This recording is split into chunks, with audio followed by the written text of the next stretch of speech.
Так. Усім прывітанне. Усім прывітанне, хто чакаў. Я глядзеў, там 4 чалавекі чакала. Вось вам прывітанне. А трансляцыя павінна была запусціцца ўжо. Текс. Пішыце пакуль што, наколькі добра мяне чуваць, наколькі...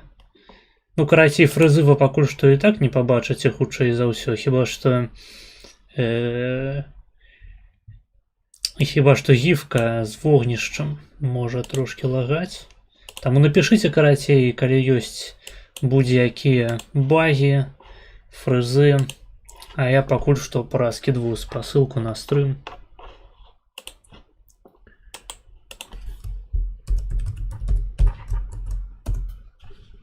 Текс.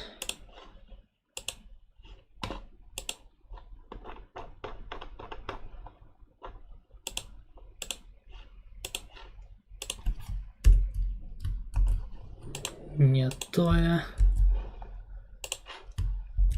Текс. Стрим.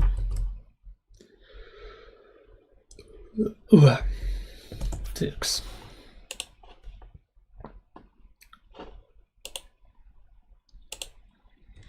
ИДС.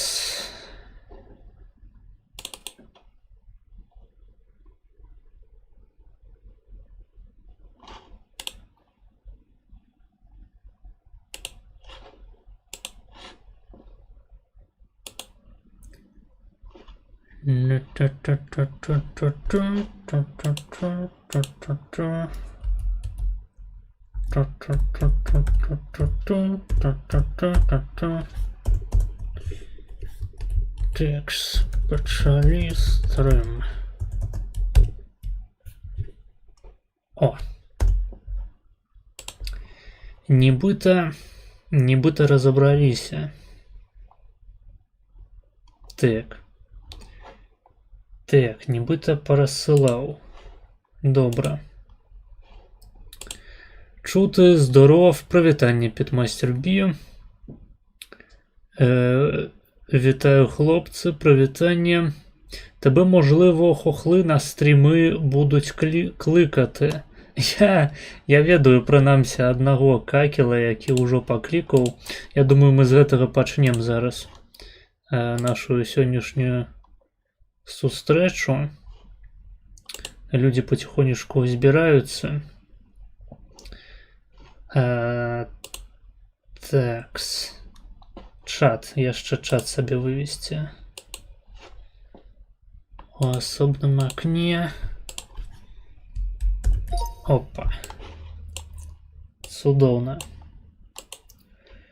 Попросту чудово. Чудово. Текс. Вебку.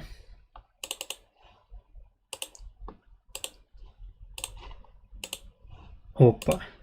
Я сёння прыбраў некаторыя смецці з экрану. Мне здаецца, яны могуць наадварот адштурхоўваць людзей. І можа падацца, што ў нас несур'ёзныя трансляцыі, што гэта нейкі ніжні інтэрнэт, а мы тут усё ж такі людзі сабраліся адукаваныя, інтэлігентныя, і трэба адпавядаць трэба выглядам зместу маёй творчасці. Таму з сённяшняга дня я вырашыў прыбраць там правілы замовы відэа, QR-коды усялякія з экрану.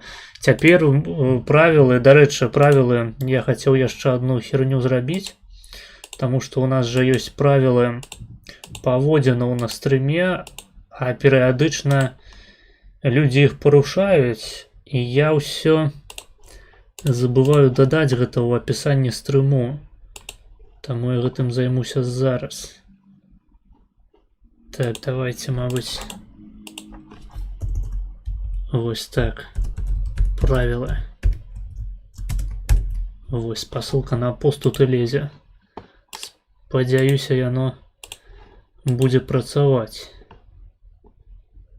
Такс. Так, спасылка павінна працаваць. Калі вы ўпершыню на стрыме, я вам раю перайсці па ёй. і ўсё ж таки азнаёміцца са спісам рэчаў, за якія вас могуць або зам'юціць на некаторы час, або наогул забаніць, калі парушэнне будзе занадта злоснае. А там жа ў апісанні можна знайсці цяпер і правілы па замове відэа, і спасылку на актуальную чаргу, а дакладней чэргі на Google Доксах, а і ўсе астатнія спасылачкі.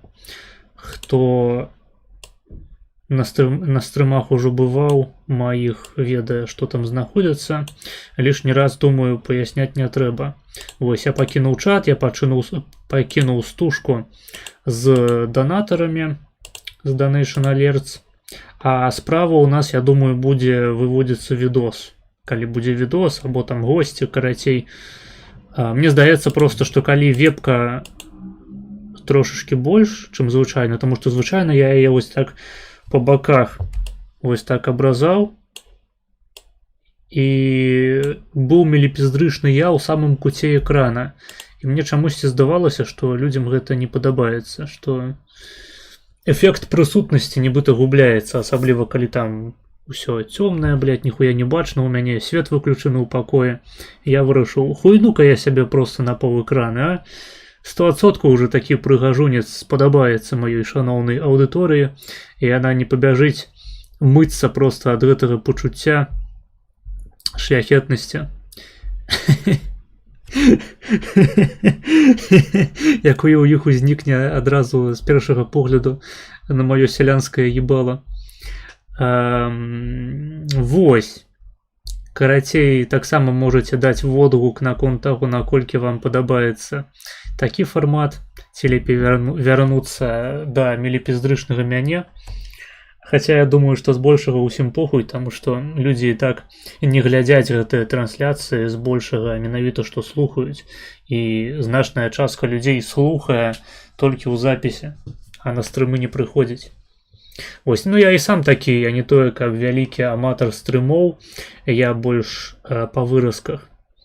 Таму што ў любы момант можна пераматаць нецікавую частку, можна паставіць на паузу і даглядзець пазней.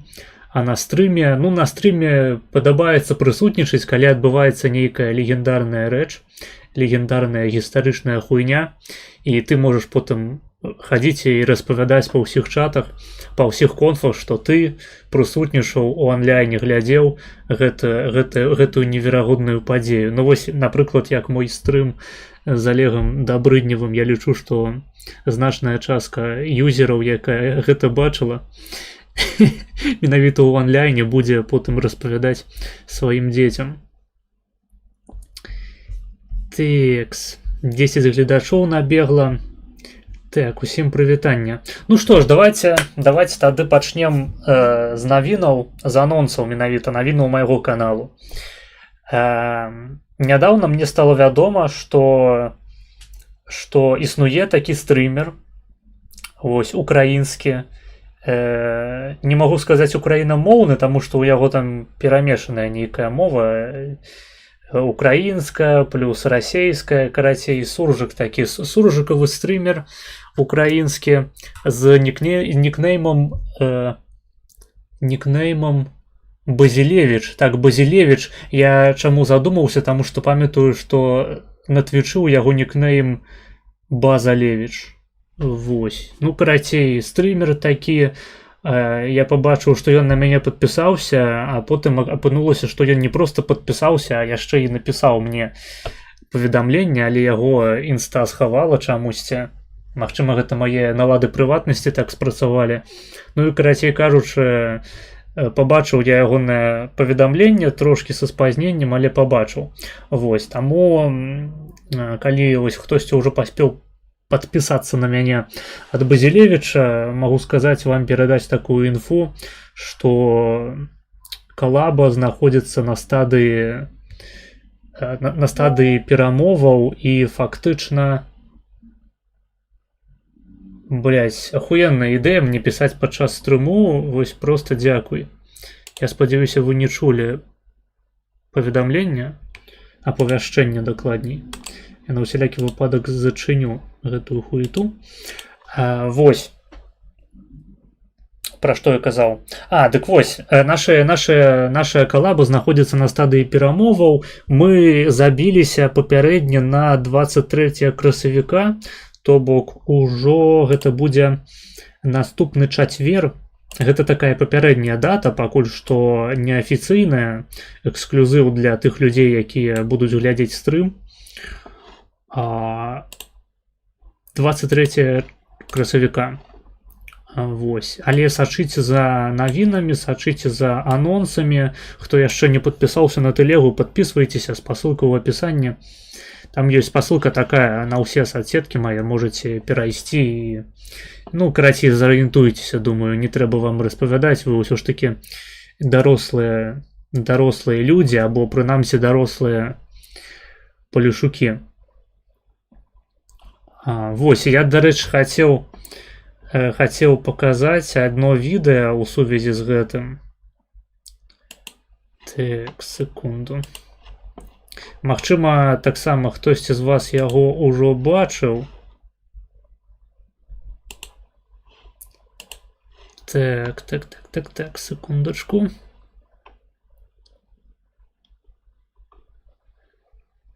Дзе YouTube? Вось.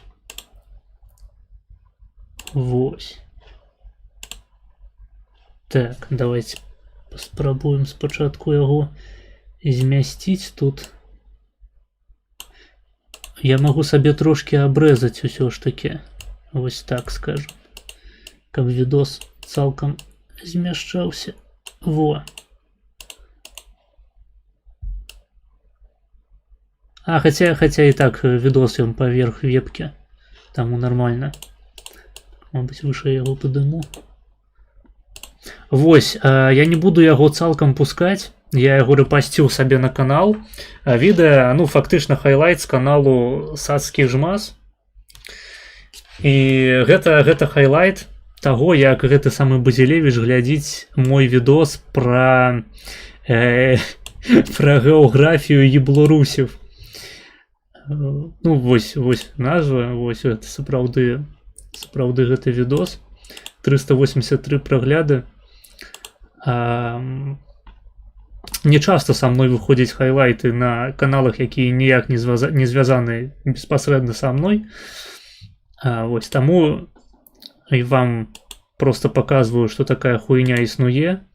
Вось гэты самы Базілевіч, яму, наколькі я зразумеў, вельмі спадабалася гэтае відэа пра урусаў, хахларусаў, лехлачоў, хахлачоў і так далей. Этнаграфію, карацей кажучы, беларусікаў. Але што асабліва мне спадабалася ў гэтым відэа, гэта вось гэты фрагмент, секундачку. Я точно помню, что это нижняя часть, где-то вот заходе, на західнай частине. Менавіта месте захавалася беларуская мова і беларуская культура, хаця большая частка якіх-небудзь... Гэта ён пра... Давайте адматаем яшчэ, каб быў кантэкст. Братиславские озера. Может, Братиславские озера. Братиславские Я точно помню, что это нижняя часть, где-то вот заходе, на західнай частине. Але гэта не той. Захавалася беларуская мова і беларуская культура. Карацей, я тут кажу пра гародню. Якіх-небудзь музычных гуртоў і сучасных пісьменнікаў паходзіць менавіта з заходняй часткі Беларусі. Але Гродно, ў прынцыпе, досыць прыгожы горад, нічога не скажу. Вельмі шмат... Гродно? А де Гродно у вас? Де Гродно? Блін, я не помню, де Гродно. Так це прям цивілізація. Та ти що? Ось, цивілізація. Так, вось, і ён кажа про цивілізацію, і зараз ён будзе тыкаць на Street View. Я там ніколи не був.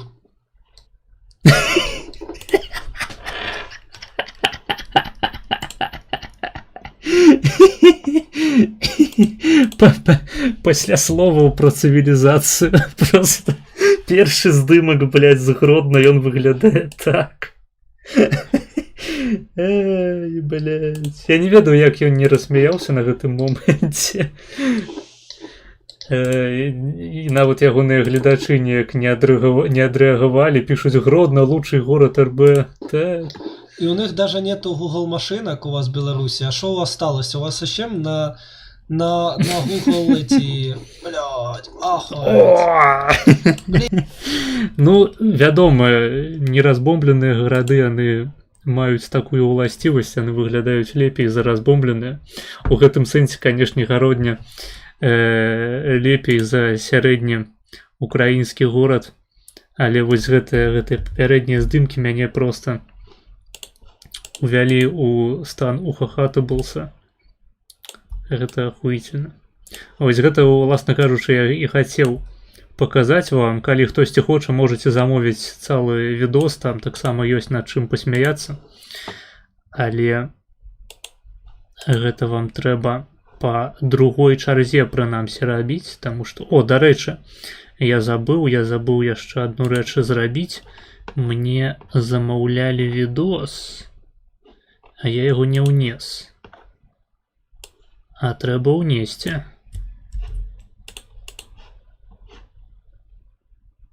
Так, я прыбраў з экрану, прыбраў тэкст.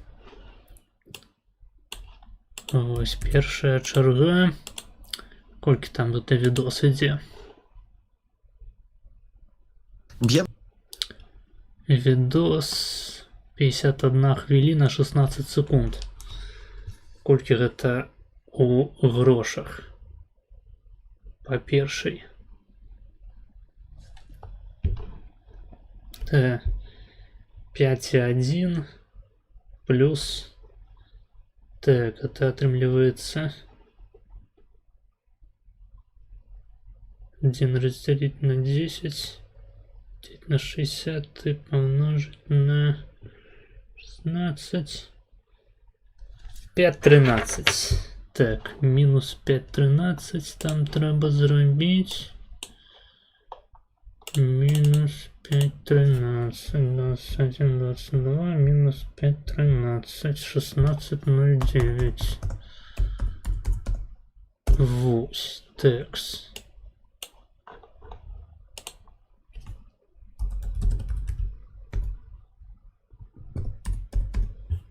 Вось.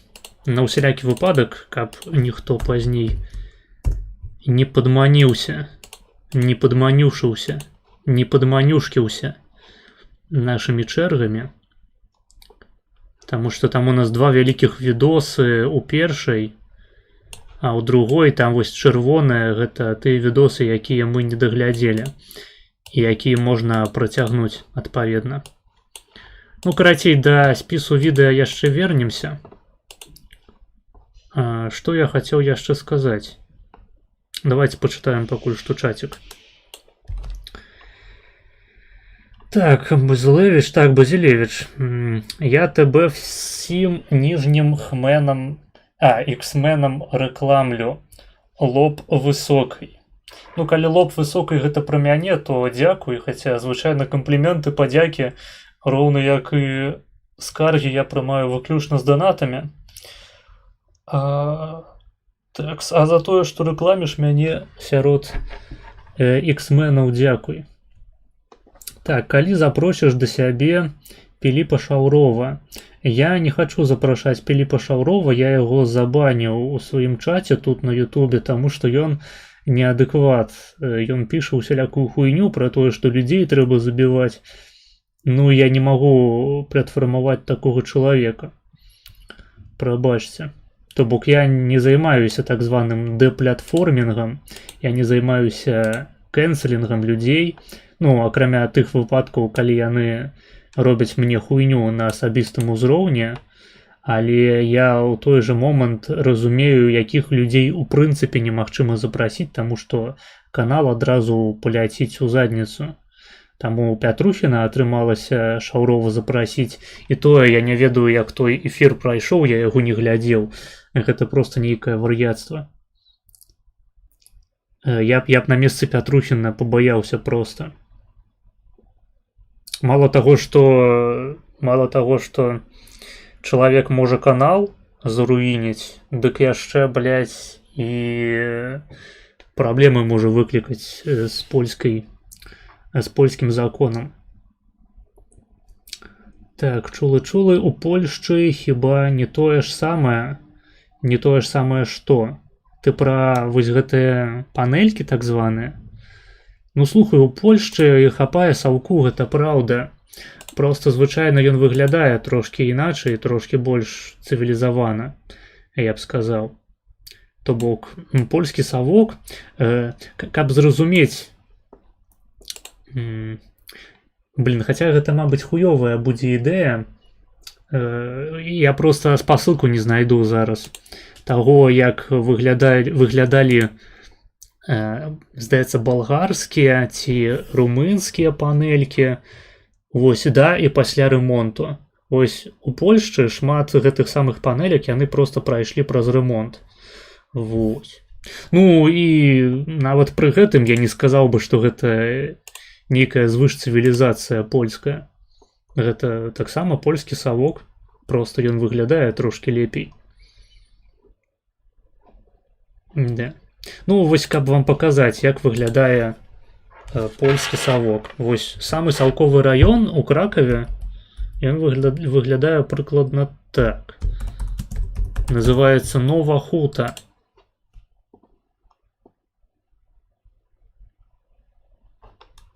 Давайте якое-нибудь пасоснае знойдзем. Якую-нибудь пасосную выяву. Вось, напрыклад. Хаця я, ну, блядь, у якасці 12 гэтых PP 19 стагоддзя. Давайте нормальны просто здымак возьмем. Вось я зараз просто вам выведу праз браузер. Вось. Вось так выглядае польскі савок. Вось ён. Якое-нибудь. Вось. Секундочку.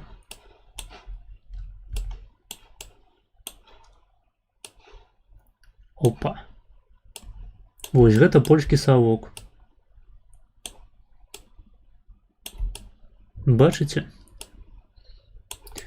Ну окей, здымак здалёк. Давайте вось. Вось так выглядае польскі савок.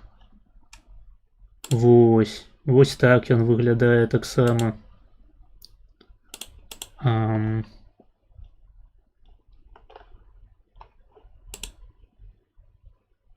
Вось польскі савок. Я не ведаю, давайте напишем просто вось польскія блоки. Вось. Вось. Хо-хо-хо. Вось. Карацей, вось так выглядае большасць польскага саўку. Ён такі размаляваны, трошки адрэстаўраваны. Вы можете бачыць, што тут новыя вокны понаўстаўлялі.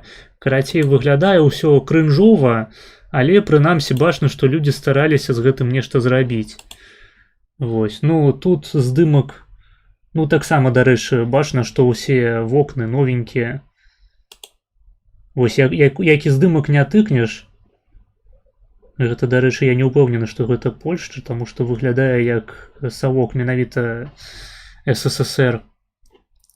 Я памятаю, былі ў свой час такія папулярныя відосікі, да і зараз, хутчэй за ўсё, яны папулярныя, з тыпу эстэтыкай саўку. Нават не саўку, эстэтыка ўсходняй Еўропы, дзе русакі спрабавалі навязаць, што ўся ўсходняя Еўропа выглядае як Купчына. А вы ведаеце, як выглядае Купчына, правільна? Вось. Вось такая хуйня. То бок, падобнай забудовы вы ў Польшчы хутчэй не напаткаеце. Вось. Я вас хачу пераканаць, што хутчэй за ўсё гэтага не будзе. Такой забудовы проста пісек 200-метровых. Вось такой хуйні. Я не ведаю. Ну такую хуйню яшчэ можна знайсці. Што тут яшчэ такое? Або, скажем, як наша менская малінаўка. Калі беларусы зараз мяне глядзяць, я спадзяюся, што гэта так, таму што ўсё ж такі паведамленні былі ў чаце. Вось малінаўка Менск.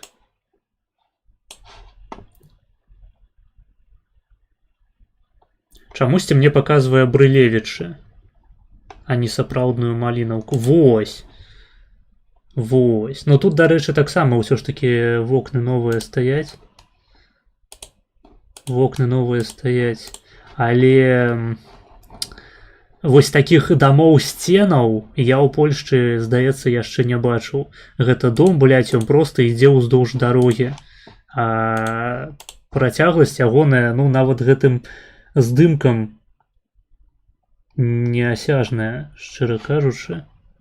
І такіх дамоў, блядь, на гэтай малінаўцы. Я просто не разумею, чаму паказваюць такую хуйню, бо гэта вельмі такія ўскраіны малінаўкі, фактычна новая забудова. Гэта ў прынцыпе Брылевіча, гэта нават не малінаўка. Нахуя гэта тут мне выдаецца? Я катэгарычна не разумею. Гэта ў прынцыпе, блядь, ніякага дачынення не мае да малінаўкі. Гэта, здаецца, гэты ЖК Даламіт, ці як яго. Ён, дарэчы, быў недабудаваны яшчэ, калі я праходзіўся міма.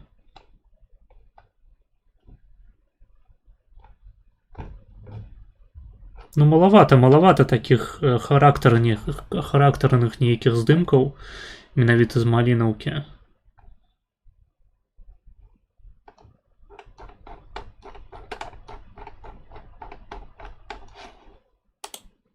Не. Ладно, хуй з ім. Так ці іначай, на мой погляд, савок у Польшчы, савок у якой-небудзь Чэхіі, ён усё ж таки адрозніваецца. І ў значнай ступені вось гэтыя новыя, вось давайте яшчэ вам покажу на секундачку, як выглядаюць новыя раёны, вось якая-небудзь каменная горка у Менску. Вось. То бок гэта такі ж самы савок у значнай ступені.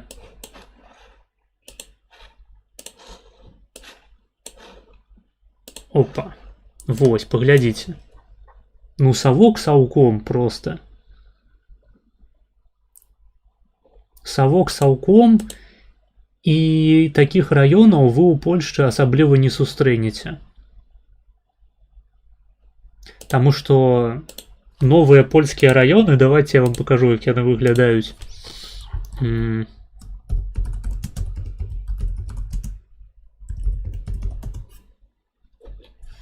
Яны выглядаюць прыкладна так. Прыкладна вось так.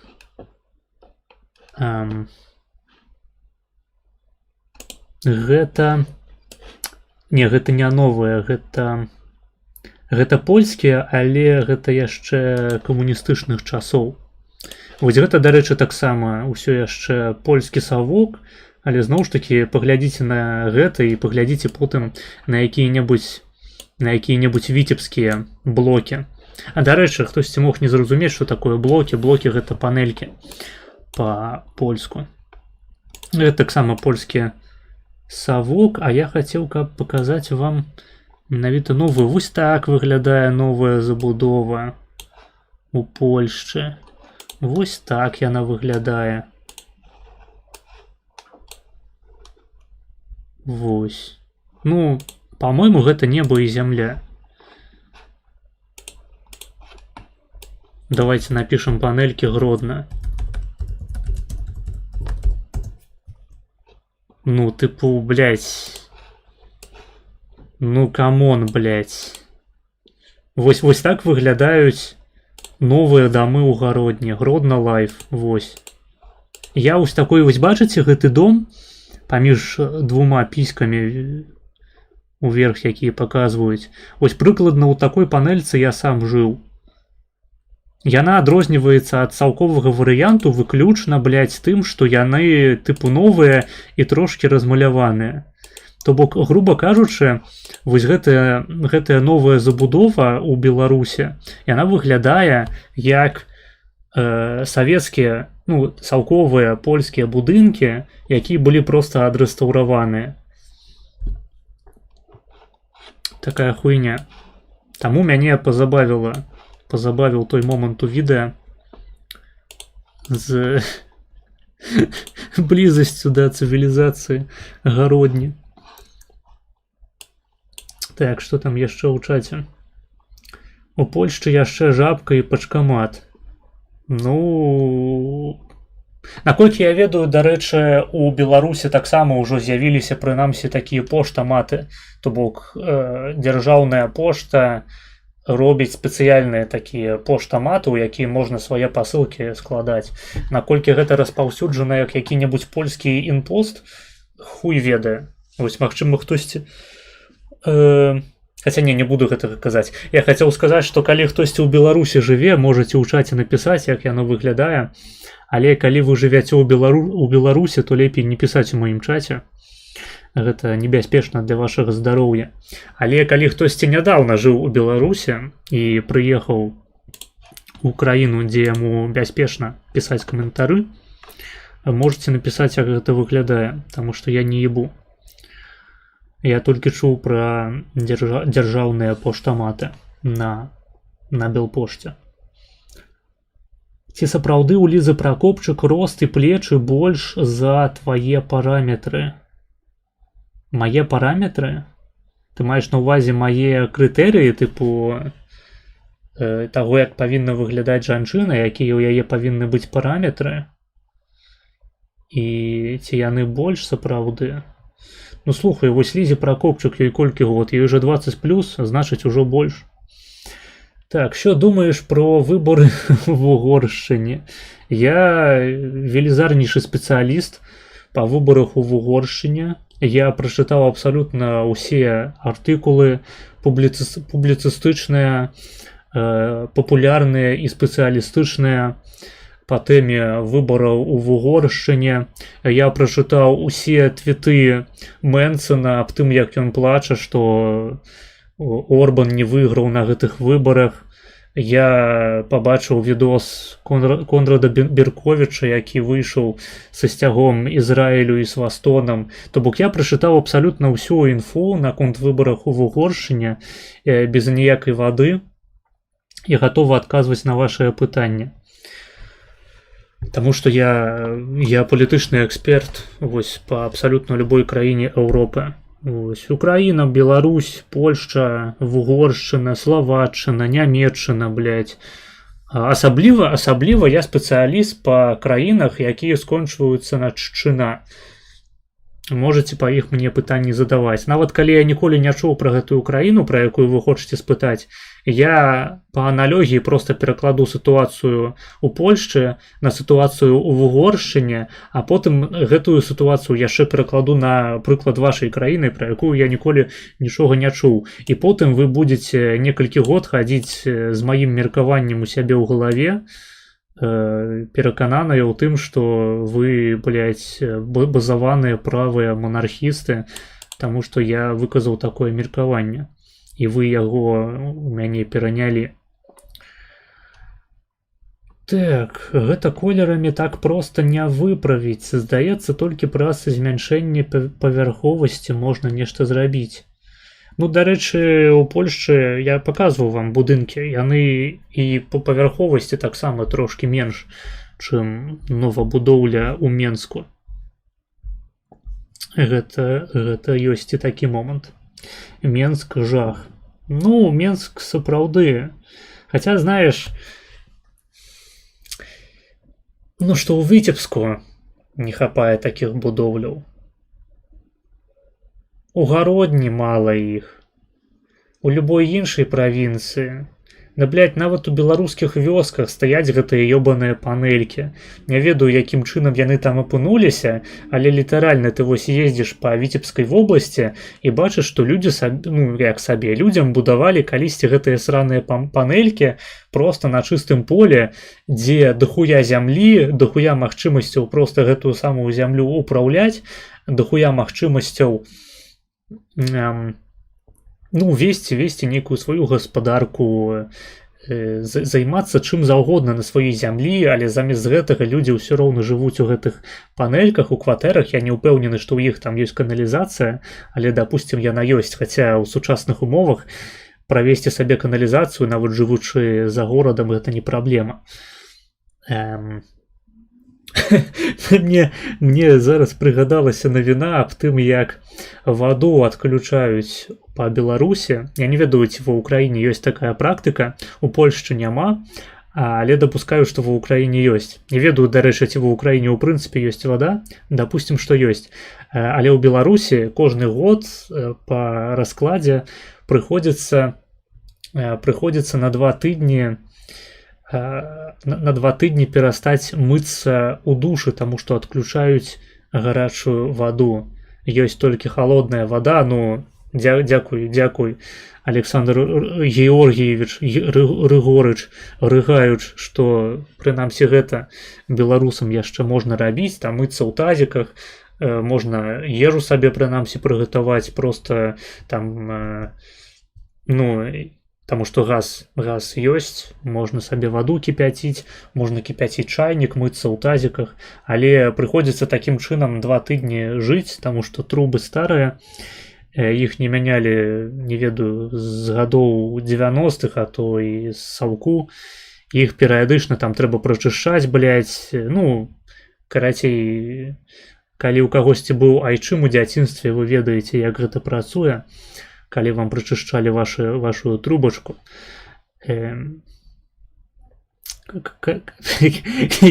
Карацей, пра што я казаў, пра ваду, хуеду. Пра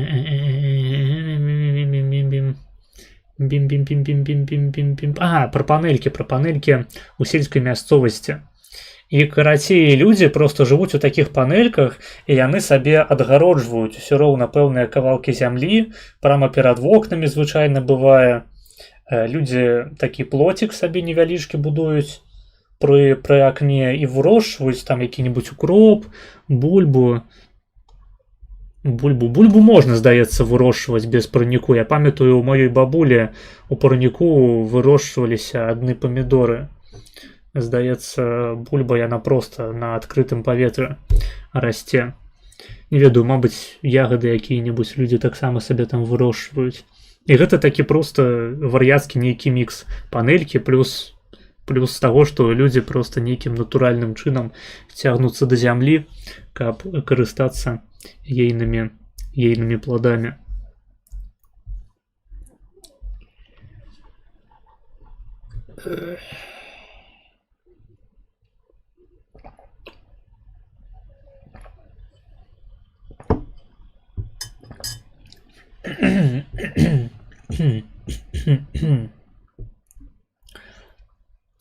Так, у Беларусі нашмат лепш тое, што ў такіх раёнах адсотак быдла ебланаў значна меншая і яны менш агрэсіўныя. Так што не ва ўсім польска лепей. Не ведаю, я неаднаразова бываў у саўковых раёнах у Польшчы і ніколі не меў праблемаў з быдланамі. Быдланоў нашмат больш, па маім досведзе, вечарам або ўжо так бліжэй ноччу у старым горадзе, таму што там людзі напіваюцца і пачынаюць буяніць. А яшчэ бяздомных нашмат больш менавіта ў цэнтры гораду. А спальнікі яны выглядаюць, прынамсі на ўзроўні структуры іхняй, на ўзроўні таго, як там людзі сябе пачуваюць, як яны жывуць, якая ў іх культура узаемаадносінаў. Гэта ўсё амаль адзін у адзін нагадвае мне менавіта беларускія спальнікі. Акрамя таго, што на касметычным узроўні сапраўды там ёсць розніца, якую я ўжо продемонстраваў вам. Лиза, ты нахера у майонеза канал отжала, верни нашего трапика. Не верну. Який фенотип жінок тобі подобається? До речі, забавно, що про фенотип ебларусікаў першапачаткова напісаў у маім чаце менавіта ты. І той хайлайт паўстаў дзякуючы табе таксама. І той факт, што пра мяне даведваюцца іншыя украінскія стрымеры, таксама, можна сказаць, існуе, мае месца дзякуючы менавіта табе. Таму топчык, дзякую. Так, а які фенатып дзяўчын мне падабаецца? Да не ведаю. Я заўсёды стараюся, вось калі пра знешнасць гаворка, я стараюся проста адразу прыкінуць, якога колеру вочы у дзяўчыны, якога колеру яе валасы, якога колеру яе скура.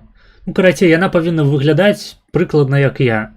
Вось у мяне такія, як гэта назваць, шатэнавыя валасы, амаль што рыжыя. Вось калі прыблізіць, напрыклад, мае вусяндры, некаторыя людзі кажуць, што я рыжак, што я руды, блядь. Вось я не ведаю, ці бачна гэта будзе на вебку, але у мяне сапраўды такія досыць светлыя валасы, хвалістыя такія. І вочы ў мяне колеру такога, можна сказаць, зялёна-шэрага, шэра-зялёнага. Вось.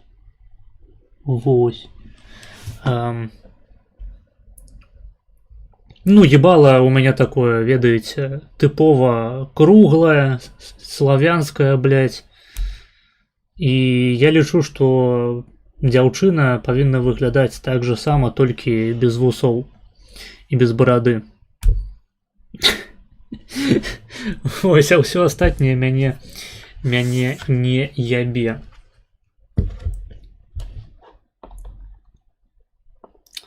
Так, ну дзеля справядлівасці я бачу панельку з прыватнымі агародамі на заднім двары. А гэта і ёсць тыя самыя панелькі, пра якія я распавядаў. Наколькі сапраўды прыватныя гэтыя агароды я не ведаю, я і ў межах гораду сустракаў такое, што людзі, напрыклад, ну кветкі проста там содзяць, ці іншым чынам аблагароджваюць, абжываюць прастору, якая з'яўляецца дэ-факта нічыйнай. І гэта толькі пытанне часу або пытанне нейкай волі такой пакрыўджанай. Калі прыйдзе туды чыноўнік, пакажа пальцам на ўсю гэтую хуйню, на ўсе гэтыя шыны, блядь, якія людзі панаўбівалі, каб дзеці па іх маглі скакаць, на ўсіх гэтых катоў, лебядзёў з бутэлек плястыкавых складзеных. І калі яны пакажуць проста на іх і скажуць, блядь, каб на наступны дзень ніхуя гэтага не было, і проста з бульдозерамі прыйдуць і ўсю гэтую хуйню пад ноль змятуць, таму што гэта савок, блядь, таму што гэта зямля, якая належыць да нікога, а значыць, ты будзеш наказаны, ты будзеш пакараны за тое, што вырашыў зрабіць сваё наваколле трошачкі прыгажэй. Вось. Тэкс. Тыпу котэльні на ремонце. Што за котэльні на ремонце? Я не ведаю, пра што ты. Быдланы ў Польшчы заўсёды канцэнтруюцца вакол кебабаў. Да не, вакол кебабаў канцэнтруюцца або турысты, або студэнты бедныя, таму што кебабы яны прадаюцца тут па нейкіх неверагодна нізкіх цэнах, якія сабе не можа дазволіць ніводнае польскае завядзенне. Ну, тыпу, можна купіць па зніжцы для студэнта кебаб за 13 злотых сярэдняй велічыні. Ён будзе вось такі прыкладна па памерах, вось такі недзе.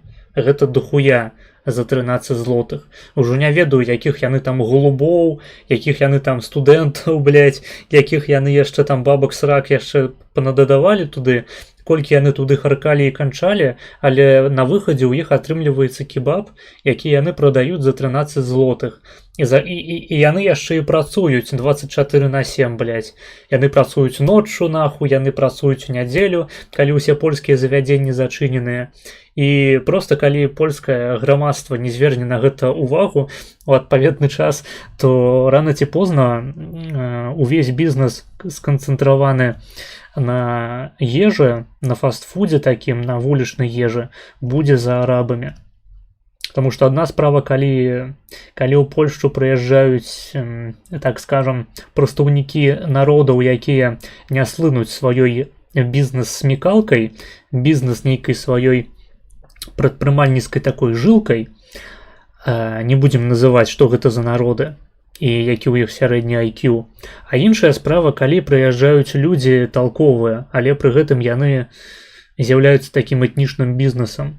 Людзі талковыя, людзі, якія групуюцца разам на аснове гэтага бізнесу і далей развіваюцца, прымаюць на працу збольшага людзей агульнага з сабой паходжання. І гэта ўжо з'яўляецца пагрозай. Пагрозай, канешне, бізнесу. Мы разважаем тут выключна ў тэрмінах рыначнай эканомікі, і я абсалютна ніяк не звязваю небяспеку ад гэтых людзей з іхным расавым бэкграундам. Текс. Найбольшая канцэнтрацыя быдла ў Кракаве гэта МС-АГХ. Ну, гэта праўда, дарэчы, гэта нашмат бліжэй да праўды, чым кебабы. Так, я жыў, дарэчы, там некаторы час і магу пацвердзіць, што, ну, мне, напрыклад, пашанцавала. Я жыў у такім інтэрнаце студэнцкім, да якога гэтыя гукі страшныя амаль ніколі не даходзілі. Але я жыў таксама і бліжэй. Вось там ёсць спецыяльная плошча такая. Ну, хто не ведае, МС гэта мястэчка студэнцкае мястэчка. А АГХ гэта такі універсітэт у Кракаве, акадэмія гурнічо-хутніча, то бок акадэмія горна-металургічная. І там ёсць у іх студэнцкі гарадок, студэнцкае мястэчка з агульнай плошчу, дзе так позняй вясной, летам, ранняй восенню збіраецца усялякае быдланства і пачынае бухаць і дзебашырыць. І мне прыходзілася жыць як і падалёк ад гэтай плошчы, так і блізка. І, ну, мне пашчасціла ў тым сэнсе, што я ніколі не меў з гэтым праблемаў, але калі б я, напрыклад, стрымеў ужо ў той перыяд, то гукі на заднім фоне маглі б мяне падзаебаць. І вас таксама. Хіхла продюсер Гілти Кустобок. Які добавки є в шаву? А фалафель є? Я ў прынцыпе амаль ніколі не сустракаў у Польшчы не тое, што шварма. То бок ёсць такая хуйня, што перыядычна можна сустрэць завядзенні, якія называюцца шварма па-ангельску. Не кебаб, а менавіта шварма. Але іх мала. Не кажучы ўжо пра шаверму. Шаверма гэта, наколькі я ведаю, выключна піцерская тэма. І ў Польшчы гэта ўсё кебабы. Чаму гэта ўсё кебабы? Чым, напрыклад, адрозніваецца кебаб ад шаурмы ў Менску ці ў любым іншым горадзе ў Беларусі? У Беларусі большасць гэтых шаурмаў, шавермаў гатуюць белыя людзі. Там за рэдкім выключэннем, нават які-небудзь донер-кебаб у Менску, заходзіш туды, там белыя людзі проста гэтыя кебабы круцяць. Рэдкія выключэнні. Памятаю, на Камароўцы была такая шава, вельмі фанаберыстая, в'етнамская, і яе сапраўды рабілі нейкія азіяты, не ведаю, ці в'етнамцы, ці які-небудзь іншы. Ну, шава называлася в'етнамская, не тое, каб В'етнам слыне сваімі шавамі, таму я дапускаю, што яны так назваліся, менавіта праз тое, што яны самі в'етнамцы. І яны рабілі такую парадачную шаву, яна каштавала 6 ці 7 рублёў, на той момант гэта было не так ужо і дорага, і шава была, блядь, паўкіло, просто 500 грам. І зверху яшчэ палівалася гэта ўсё сырным соусам. Гэта было ахуена, гэта была імбовая шава, яе рабілі в'етнамцы, але, акрамя таго, я сустракаўся з імбовымі шавамі ў Менску і ад белых людзей. Вось была такая шава гэта быў гандлёвы цэнтр Акцябрь, ці неяк так. Вось як ідзе Кастрычніцкая вуліца, гэта хіпстарская. Я зараз не пра Кастрычніцкую плошчу, а пра Кастрычніцкую вуліцу. Там, дзе раней былі ўсялякія заводы, фабрыкі, а потым іх перарабілі на такія моладзевыя моладзевыя гэтыя хуйні, карацей, там дзе моладзь, маладыя порыджы збіраюцца і п'юць сваю мачу лата. І вось на канцы гэтай вуліцы быў гандлёвы цэнтр, здаецца, Акцябрьскі, і там раней, зараз ужо хутчэй за ўсё не, таму што там былі таксама пэўныя змены. Раней была ахуительная шава, таксама велізарнейшая, з такім тоненькім лавашыкам. Можна было замовіць сабе і вострую, і лагодную, і яна была, блядь, здаровая, там было дахуішча мяса, і можна было наесціся на цэлы дзень. І каштавала яна таксама недзе там 8, ну, карацей, 7, 8, 9 рублёў. Не тое, каб вельмі шмат. На вуліцы Кірава насупраць чыгуначнага вакзалу ў Менску была добрая шава. Такая класычная, яна таксама каштавала рублёў 7. І гэта быў ідэальны варыянт, калі ты вучышся, напрыклад, на хімічным факультэце там побач, або прыязджаеш проста туды перыядычна. Я, напрыклад, любіў на шпацыр выбірацца, калі вось я хацеў выбрацца на шпацыр, прайсціся там праспектам Незалежнасці і потым куды-небудзь там па імправізацыі завярнуць. Я любіў вельмі сваё падарожжа, свой шпацыр пачынаць менавіта з вуліцы Кірава, з чыгуначнага вакзалу. І перыядычна проста або заходзіў там шавы сабе купіць, або які-небудзь квас, там сухарыкі. І ахуительна бавіў час потым. Або проста пасля вучобы хадзіў па шаву і хамячыў яе ў гэтым, як жа гэта называецца, Міхайлаўскі, здаецца, сквер, там вось каля вакзалу. Эх, былі часы, а цяпер ужо ўсё, біба не падымаецца. Увесь даробак гэта 2 хахлы на стрыме і 0 данатаў. І толькі, ведаеце, толькі думка пра дэбаты Олега Фрэна з Пракопчык грэюць мне душу. Текст.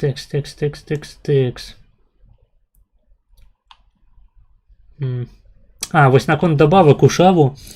Я не вельмі шмат кебабаў пераспрабаваў у Польшчы. Проста мяне неяк перастала цягнуць на гэтую форму ежы.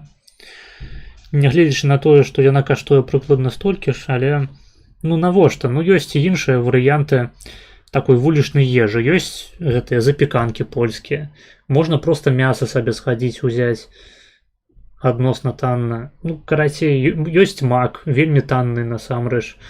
У такім стасунку цана-якасць.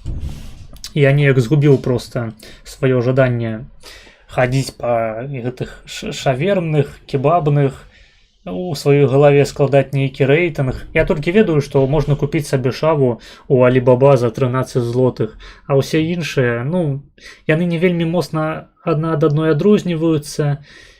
Склад, ён насамрэч не такі самы, як у нашых шавах, ён бяднейшы значна, і адзін і той жа ва ўсіх, блядь, кебабах. То бок там, ну, хіба што розніца на ўзроўні мяса.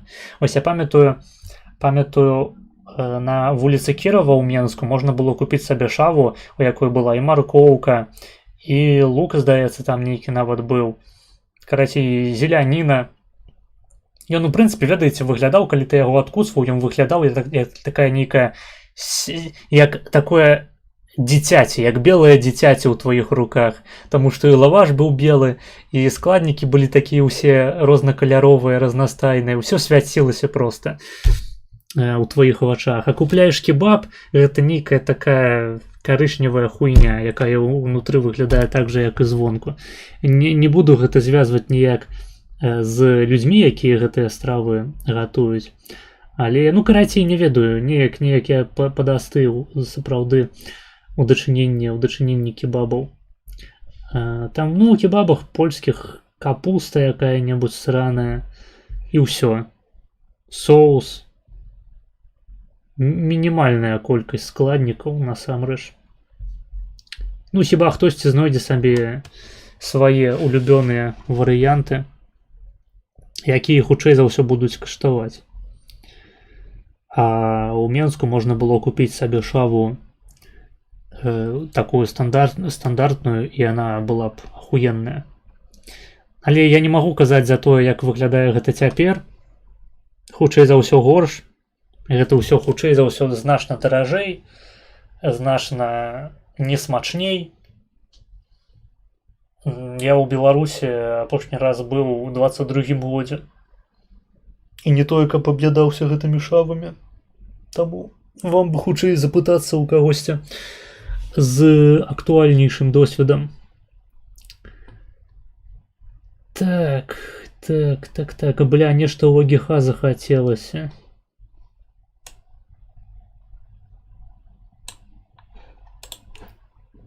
Спачуваю. Я жыў роўненька над клубам засцянак на першым паверсе. Бля, што за клуб засцянак? Засцанак.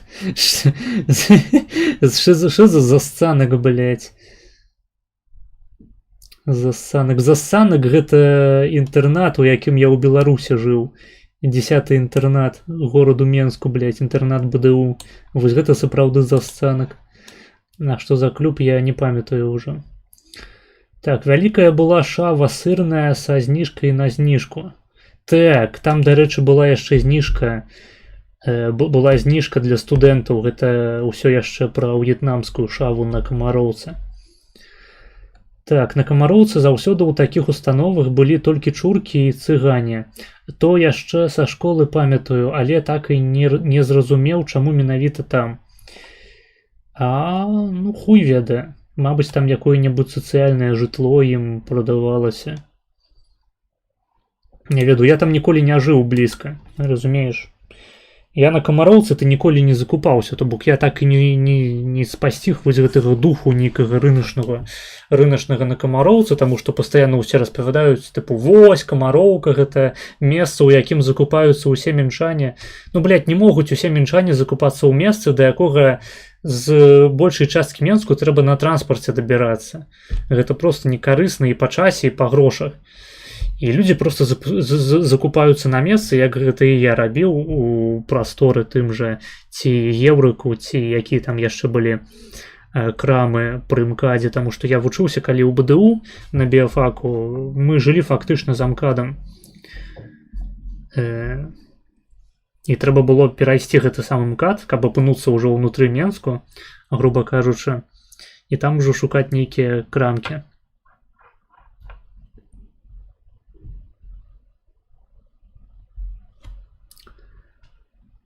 Не. Яшчэ была такая крама Хіт. І заўсёды хадзіла байка аб тым, што там закупаюцца самыя бамжацкія бамжы. Але вось з вышыні сённяшняга дню я не ведаю, наколькі гэта сапраўды было так. Ці гэта не проста рэклямная кампанія ў іх такая была, што яны нібыта збіраюць усе прадукты з еўраопту, ссуць на іх, і такім чынам атрымліваецца ніжэйшая цана. Але я там закупаўся таксама неаднаразова. Вось. Не ведаю, аб чым яшчэ можна паразмаўляць з вамі. Пішыце якія-небудзь тэмы, прапануйце.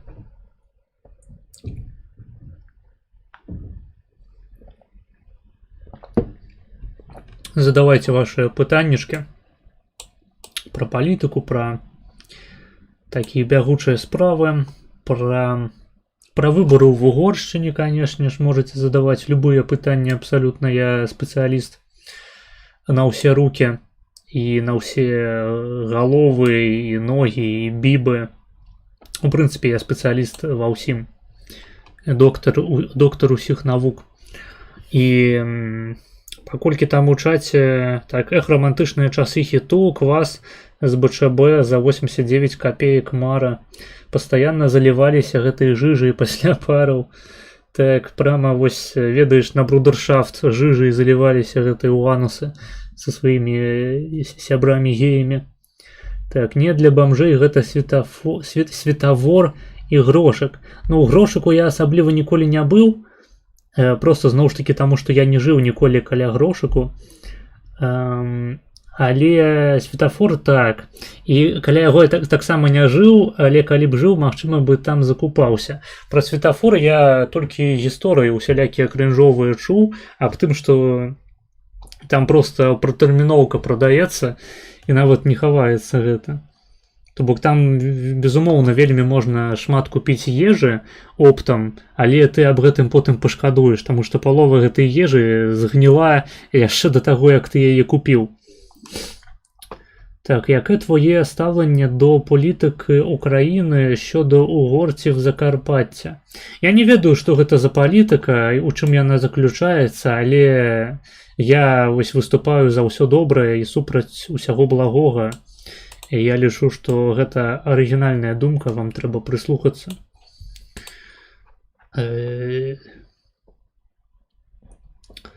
Наконт Украіны, дарэчы, я сёння пабачыў навіну, што ў вас прэзідэнт падпісаў закон аб крыміналізацыі антысемітызму.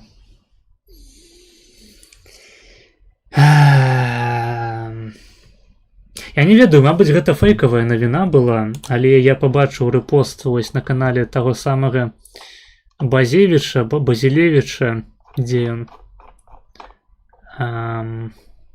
Во. І тут просто вось гэты пост на канале нейкай Мар'яны без угла на радіо Свобода написано: «Президент підписав закон про покарання за прояви антисемітизму». Вось.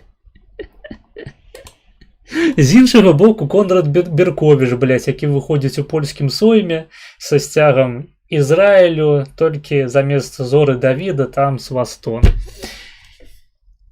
Просто боротьба була роўная, так би мовіць. Светлые люди по обидве стороны мяжы. Вельмі высокаінтэлектуальныя прадстаўнікі палітычнага жыцця.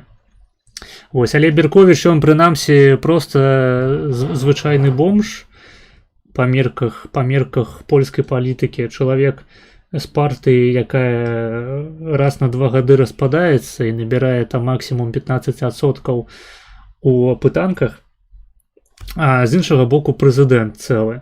То бок, калі хтосьці не разумее, я выступаю як супраць антысемітызму, так і супраць крыміналізацыі выказвання антысеміцкіх поглядаў. І тое, што Украіна прымае акурат такія законы падчас вайны, трошки, ведаеце, так бянтэжыць. Не ясна, што к чаму, так бы мовіць. Ясна, што не так, а вось што к чаму, не вельмі зразумела. Вось, гэта што да палітыкі ва Ўкраіне. Яшчэ, што наконт Украіны, я паглядзеў сёння 3-й эпізод серыялу The Boys 5-го сезону фінальнага. І там, карацей, Солджер Боя зрабілі іхнім сланом. Ён цяпер, карацей, пракрамлёўскі. І там літаральна першыя кадры эпізоду гэта суджа і тое, як сын Хоумлендера разрывае просто на кавалкі расійскіх ФСБшнікаў. Прычым забаўна, што гэта робіцца, ну, я так разумею, з адсылкай ўсё ж такі на фільм Кік-Эс, які быў перакладзены як піпец, або піпец на ўкраінскую мову. Вось адсылка на сцэну у першай частцы, дзе я вось забыў, як дзяўчына гэтую фіолетавую звалі, які ў яе быў супергеройскі нікнейм, дзе яна проста расхуярвае з 2 пісталетамі 20 мужикоў з цяжолай зброяй, з цяжкай зброяй, пад песню там I don't give a damn about my bad reputation. І вось, карацей, У пачатку гэтага эпізоду The Boys там просто малы разрывае ФСБшнікаў пад тую ж самую песню, але перакладзеную на расейскую. Прычым яна так перакладзеная, што гучыць нібыта гэта просто нэўронка, блядь. Яе пераклала, я не ведаю, я глядзеў гэта ўсё на HDRS-цы. Магчыма, гэта просто нейкі ўбудаваны рофл ад самога сайту, але сумняюся, таму што далей там была сапраўды адсылка на Украіну, на рашку. І шчыра кажучы, гэта такія рэчы, якія мяне трошачкі ўводзяць у сум, бо калі палітычная сатыра зводзіцца літаральна да таго, што пачынаюць узгадвацца рэальныя краіны, рэальныя канфлікты,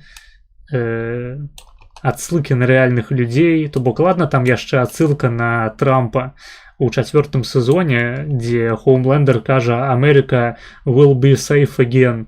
А тут, блядь, просто фоткі Путіна нахуй показваюцца, які цісне руку Солджер Бою. Тыпа такі, блядь, вось мы зразумелі, што ў Крамлі сядзелі ўвесь гэты час нашыя сябры, якія цяпер караюць здраднікаў ва ўкраіне. Просто гэта выглядае вельмі плоска, паверхнева. І нібыта нават не ясна, дзе смяяцца, таму што мы гэтую хуйню бачым ужо некалькі год у шэраг. Не ведаю, мабыць, аўдыторыя заходняя неяк іначай успрыняла гэты ўзровень адсылак, гэты ўзровень сатыры палітычнай.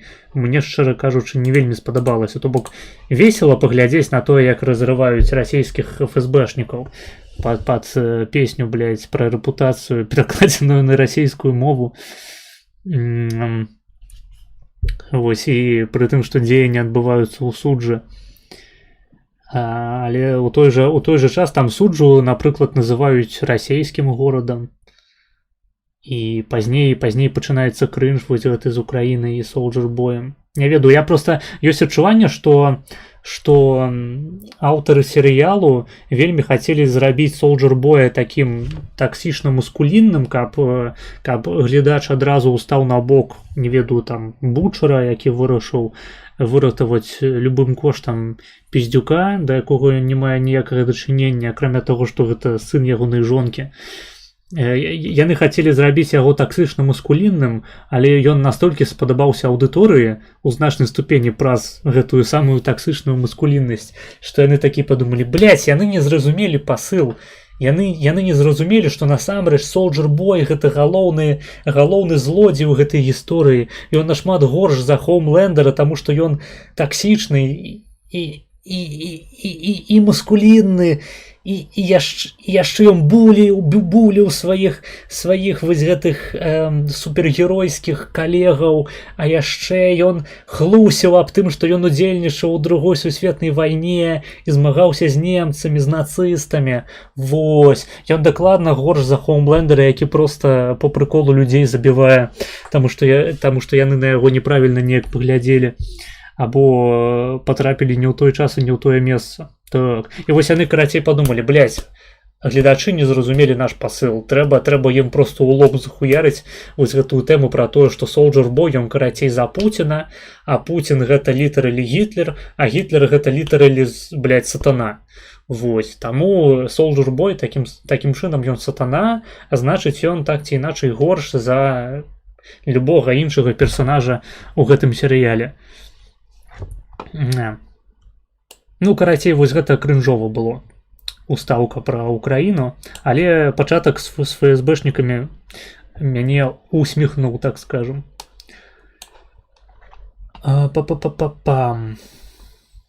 Текст.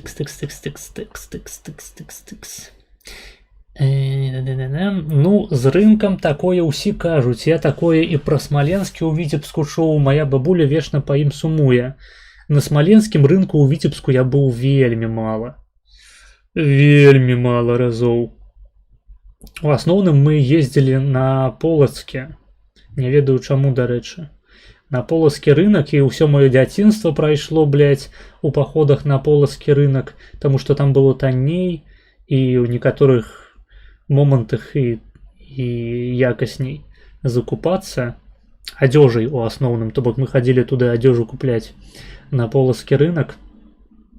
І ён тады быў больш, здаецца, і больш разнастайны. Гэта былі 2000-е. Мы там жылі просто непадалёк. а потым пераехалі фактычна на другі канец гораду, але пры гэтым працягвалі перыядычна катацца на полацке. На Смаленске не вельмі каталіся. Памятаю, ёсць яшчэ нейкі рынак такі тэхнічны тыпу з усялякімі дэталькамі, электронікай, тэхнікай каля Эвікому. І туды таксама хадзілі перыядычна, калі трэба было штосьці купіць такое. Ну, карацей, вы зразумелі, тэхнічна нешта такое. Правадкі якія-небудзь ебаныя, якую-небудзь гэтую шчуколду, ці гэтая хуйня задвижку на дзверы ці на замок, херню, гэтыя ручкі ад дзвярэй купіць. Усялякую такую шнягу для хатняй гаспадаркі, якая потым ляжыць, пыліцца большасць часу у баці ў спецыяльным пакоі, дзе проста груда металу, блядь, і дэталек усялякіх правадкоў валяецца без справы. Хаця калісьці можа і спатрэбіцца.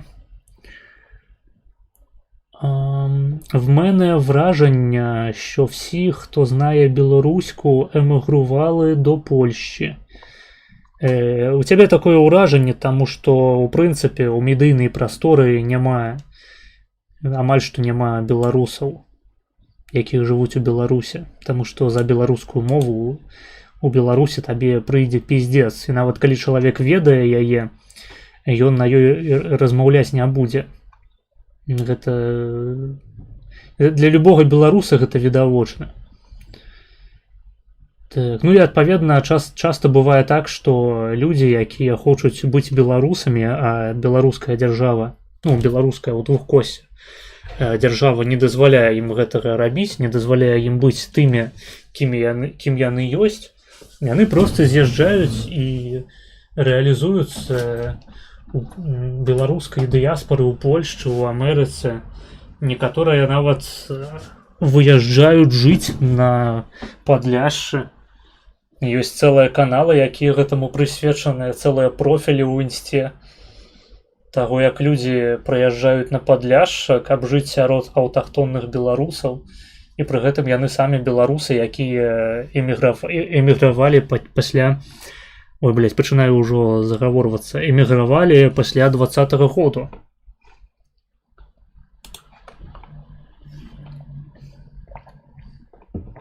Ой.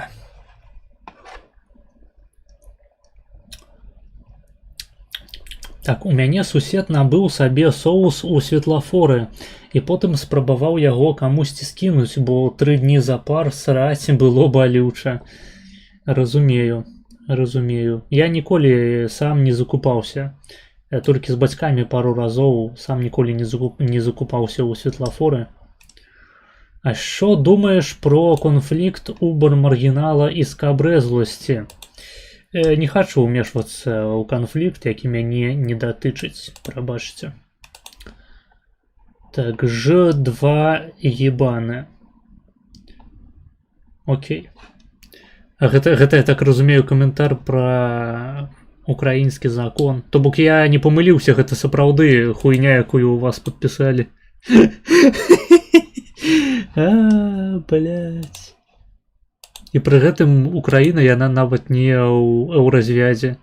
І пры гэтым Украіна ў хуёвых стасунках з Ізраілем.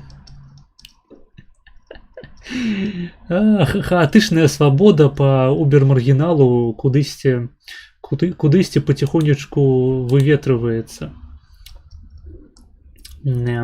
Ніхуя реально наш потужний прийняв закон, що жидани можна жидом назвати.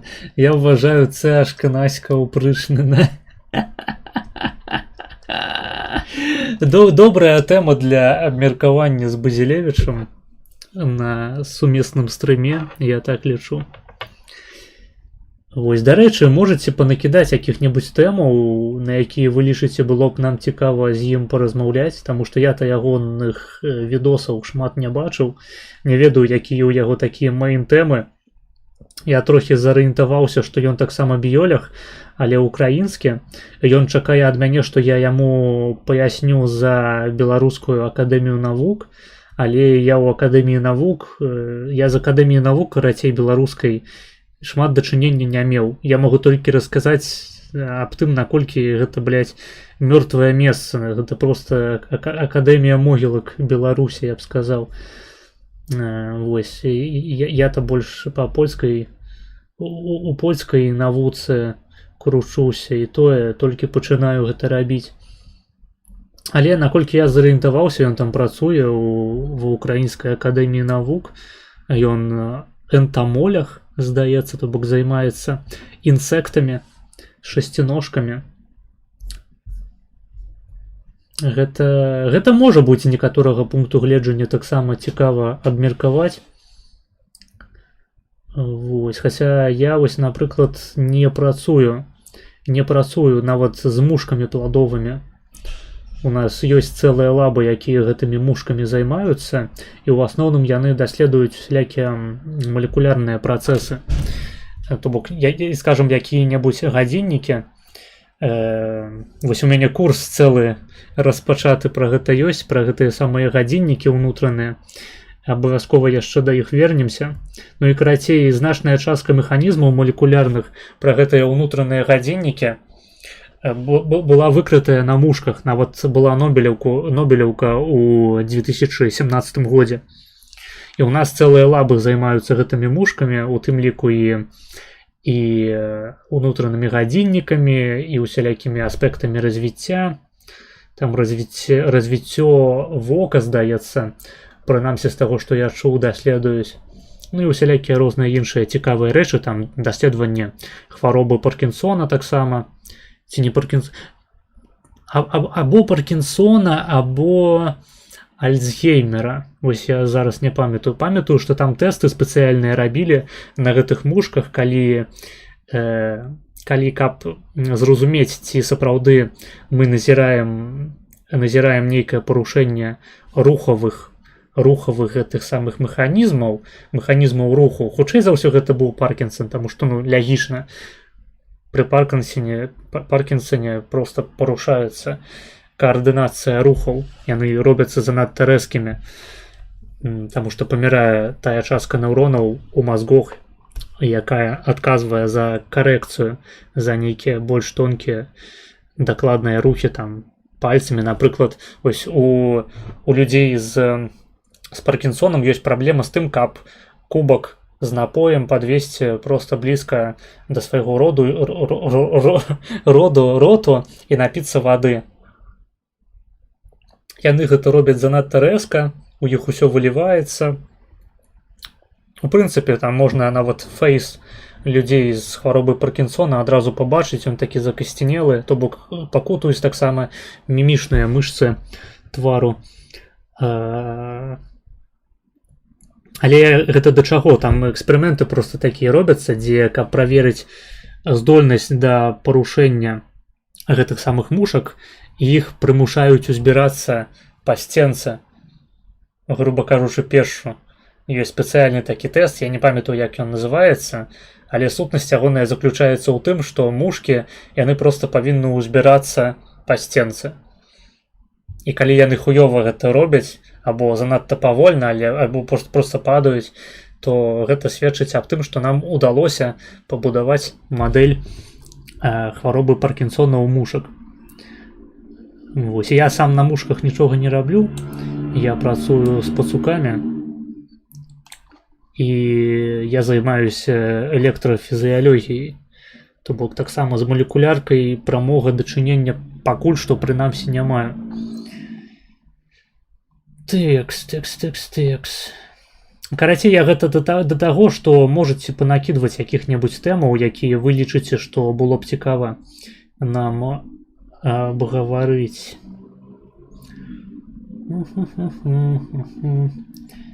Так, а рэп Берковіча заглядалі до дупы. Ну, дарэчы, рэп, вось гэты трек Берковіча пра тое, як яму ў задніцу заглядалі.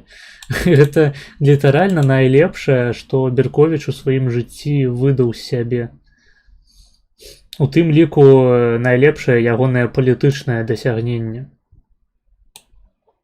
Я, дарэчы, думаю, што ён не затрымаецца ў канфе. Ён усімі сваімі паводзінамі, усімі сваімі памкненнямі, імпульсамі, палітычнымі поглядамі хутчэй бліжэй да Брауна, да ягонай партыі, да партыі антыукраінскіх і антыгабрэйскіх шызоў. І я думаю, што калі станецца так, што партыя Брауна пачне набіраць больш адсоткаў у апытанках, стабільна больш адсоткаў, чым партыя Мэнсона і Босака, я думаю, Берковіч проста пяройдзе да Брауна. Таму што ў яго літаральна ўся агітка заключаецца ў тым, што ён не любіць Украіну і не любіць Ізраіль. Вось. А тое, што ён любіць Пуціна, яму хутчэй за ўсё прыходзіцца хаваць. Іначай ён бы таксама казаў, што ён любіць Пуціна. Таму што Берковіч гэта такі тып правага, які лічыць, што правасць яна заключаецца ў тым, што ты любіш Кітай, любіш Рашку, таму што гэта базаваныя традыцыяналістычныя краіны. Вось. Іран таксама трэба проста драчыць на Іран, драчыць на іслам, драчыць на тэрарыстаў па ўсім свеце, на Хамас, а ненавідзець трэба імперыялістычную Амерыку, імперыялістычны Ізраіль, імперыялістычную Украіну. Усё імперыялістычнае мы будзем ненавідзець. Усіх людзей, якія могуць, задніцу сабе падцерці. Вось літаральна, у Брауна нядаўна быў пасаж аб тым, што палякам трэба вучыцца ў такога старажытнага і культурнага народу, як індусы, іхняй культуры. І таму іх трэба прыводзіць як мага больш у Польшчу. І палякам трэба як мага больш глядзець у бок Індыі. Вось. Я думаю, Берковіч ён недалёка збег ад гэтых пазіцыяў. Я люблю гуляць у таемнага Гітлера. Таемны Гітлер — гэта тыпу, калі ты не ведаеш, хто канкрэтна цябе ёбне за тое, што ты неправільнага этнічнага паходжання. Які шкал The Boys, КВН для Дэмпартыі ЗША. КВН для Дэмпартыі ЗША гэта хутчэй 4-5 сезон. А першыя 3, я лічу, трымалі марку свой час. Вось. Строй рынок, там мабілу можна было за 30 рублёў адрамантаваць. Так, я про той рынок і казаў. Я на Полацкім быў толькі адзін раз, памятаю толькі, што там неагатычны касцёл прыгожы. Так, ён там ёсць, трошкі далей. Касцёл Святой Ганны, здаецца. Ён прыгожы, але трошкі куцы. То бок, калі паглядзець унутраны інтэр'ер, ён не ўражвае. Вось, калі зараз, напрыклад, загугліць.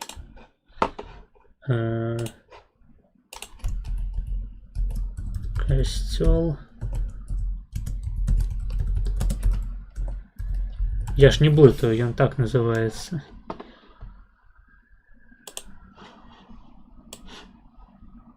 Так.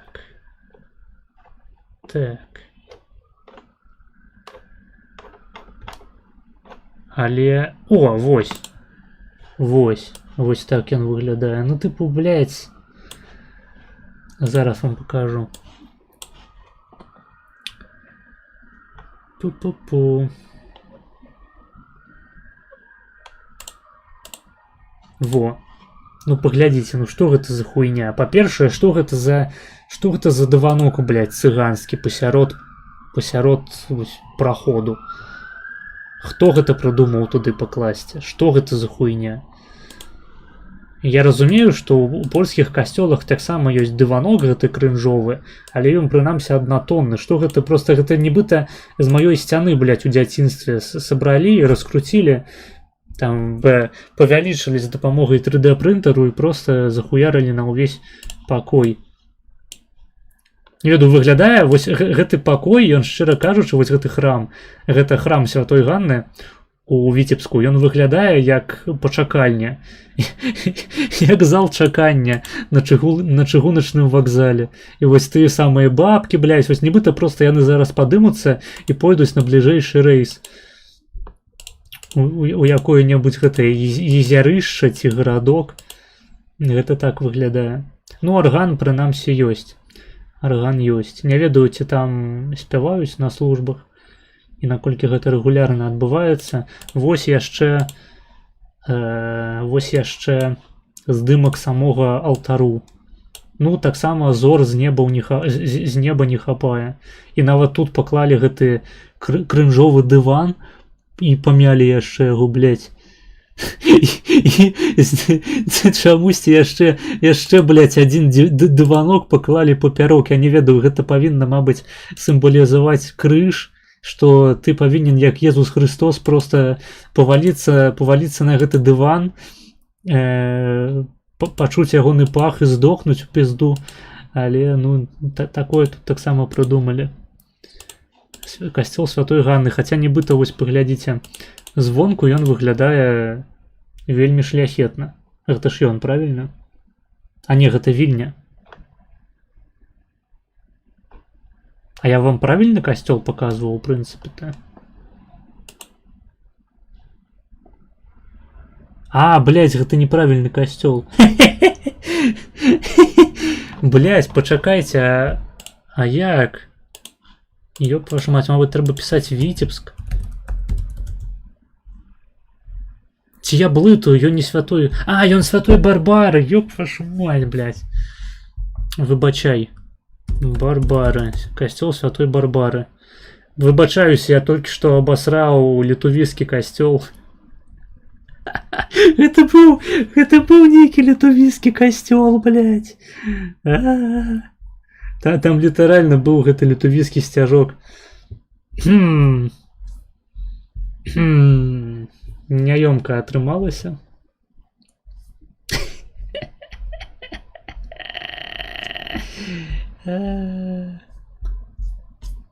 Блін, а як яго знутры паглядзець?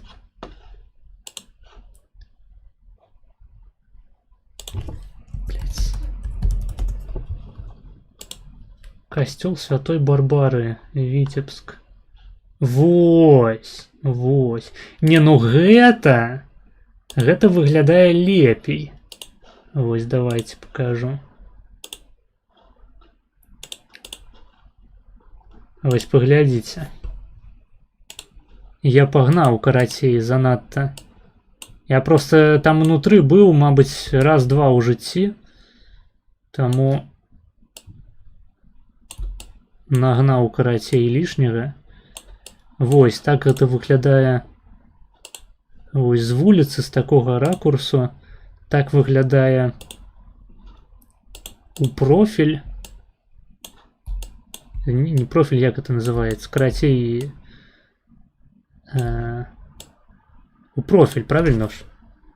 Я просто ведаю, якія анатамічныя тэрміны гэта ўсё павінна азначаць. Не памятаю, як у звычайным жыцці, блядь, сказаць, што нешта знаходзіцца тварам да цябе. Вось так ён выглядае звонку. Каранальны зрэз, карацей, касцёлу, блядь. Вось, гэта таксама ён. Блядь, як бы мне яго...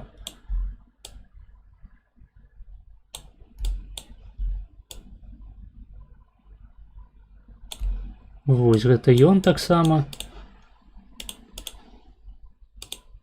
Вось, а ён, вось, гэта ён знутры. І тут ужо няма ніякага крынжовага дыванку. Алтар. Лавачкі выглядаюць прыстойна. Вось. Але, зноў ж такі, ён такім віленскім барока, прычым досыць куцым віленскім барока выкананы. Бачна, што вельмі, блядь, шмат адсюль было спізжана. І гісторыка-культурная каштоўнасць. Вось так ён выглядае з іншага ракурсу. Так, а гэта гістарычныя пайшлі выявы. Не, ну, касцёл Святой Барбары выглядае нашмат лепей, чым той касцёл, на які мы глядзелі перад гэтым, і значна менш салковы насамрэч. Хаця, як я зноў ж такі падкрэсліваю, у параўнанні з польскімі касцёламі гэта касцёл вельмі куцы. Вельмі проста пусты. Пустыя голыя сцены. Без ляпніны нейкай ахуеўшай, без надпісаў. Бедновато, бедновато. Але звонку выглядае круто.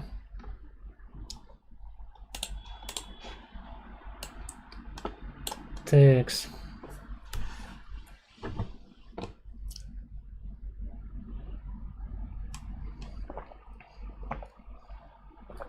Хаюшкі, прывітанне. Беларуская акадэмія навук гэта проста ахуительна. Як яны на абавязковых курсах павышэння кваліфікацыі сядзяць і піва глушаць. Так, людзі з паркінсонам хуёва рухаюцца. Ідзі нахуй. Мо барбары, так, барбары, я занадта позна паглядзеў у чат. Але так ці іначай вы атрымалі, блядь, агляд на літовійскі касцёл. Забудем про гэты выпадак. Сябры літовісы. Я хочу з вами сябраваць. Давайте забудем наши старыя крыўды. Якой нахуй Ганны, гэта літаральна фотка не з яго. Да, я не ведаю, чаму у мяне гэты касцёл асацыюецца з імем Ганна. Магчыма, гэта таму, што я ў Віцебску, блядь, палову жыцця хадзіў у краму Ганна, купляў там курышку, і гэта пакінула след у маім хворым мозгу. Не ведаю, я не адказваю за свае ўчынкі, я беларускі стрымер. Так, я быў у касцёле святой Барбары каля полацкага рынку, ён па-іншаму выглядае. Не, пиздёж. Ён выглядае дакладна так, як я паказваў.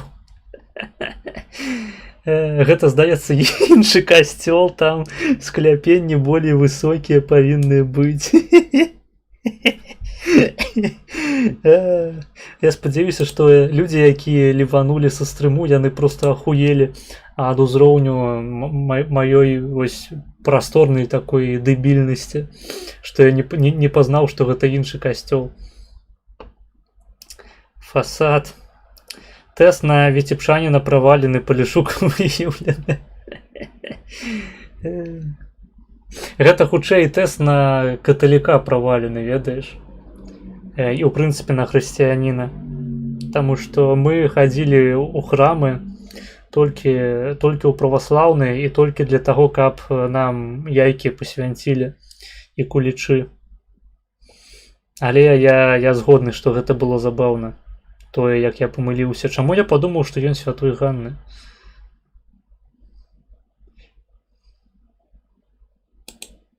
Магчыма, я калісьці проста глядзеў відос пра касцёл святой Ганны, і ён мне падаўся падобным, і ў мяне ў галаве змяшаліся гэтыя два касцёлы. Не ведаю, вось давайте вы лепей, як мае гледачы, будете шукаць мне апраўданняў, а я просто такі прыгожы буду сядзець і усміхацца. Текс.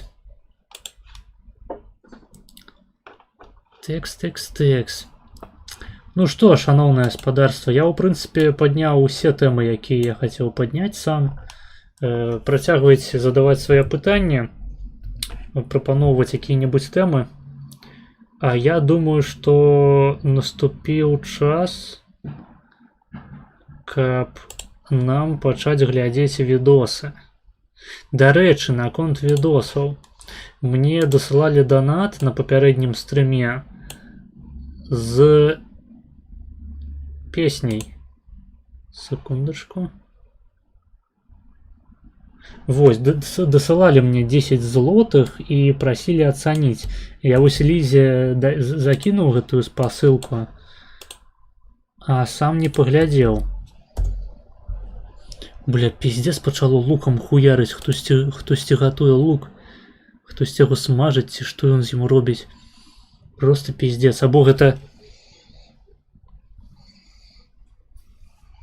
Да не, гэта не я, гэта не ад мяне пахне лукам.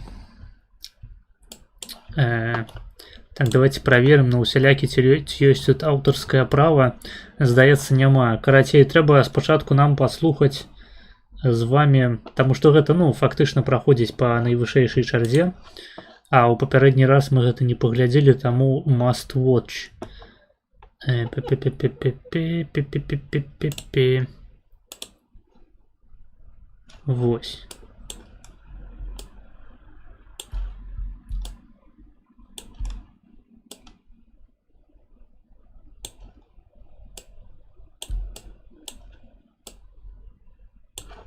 Вось. Это у нас видео с каналу Михаил Елизаров. Называется Михаил Елизаров «Батальон». Давайте послухаем. И будем сподеваться, что копирайт не прилетит. Ой.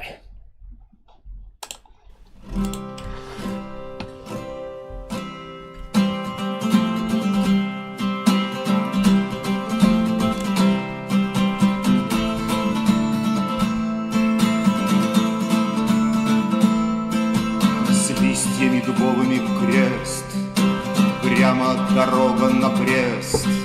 Слева на Зимний дорога, справа похоже какой-то объезд. Жидкая грязь, как бульон, женский идет батальон. Недодесантный, последний отдельный, пахнет исподним бельем. Бабы выглядеть них, 150 бучих. Белобучихи, когда-то врачихи, но больше из бывших качих. Вооружение блестит, каждую мучится стит. А за Ревгошин березовой рощи тихонько свистит трансвестит.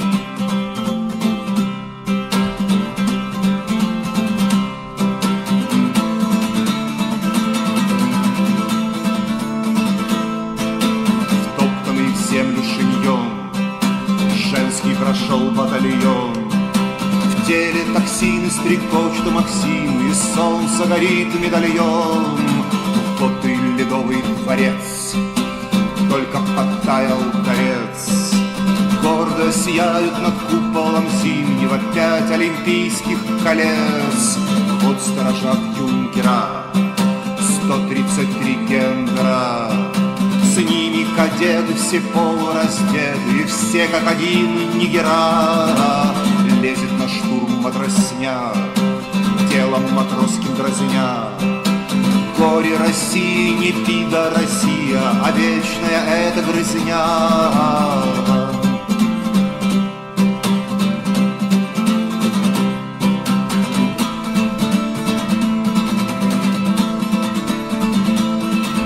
Женский пришел батальон, Керенский будет спасен.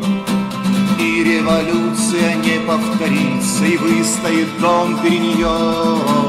Вот же шарман и миньон, женский стоит батальон. Знает ребенок, что это ебенец, история на миллион.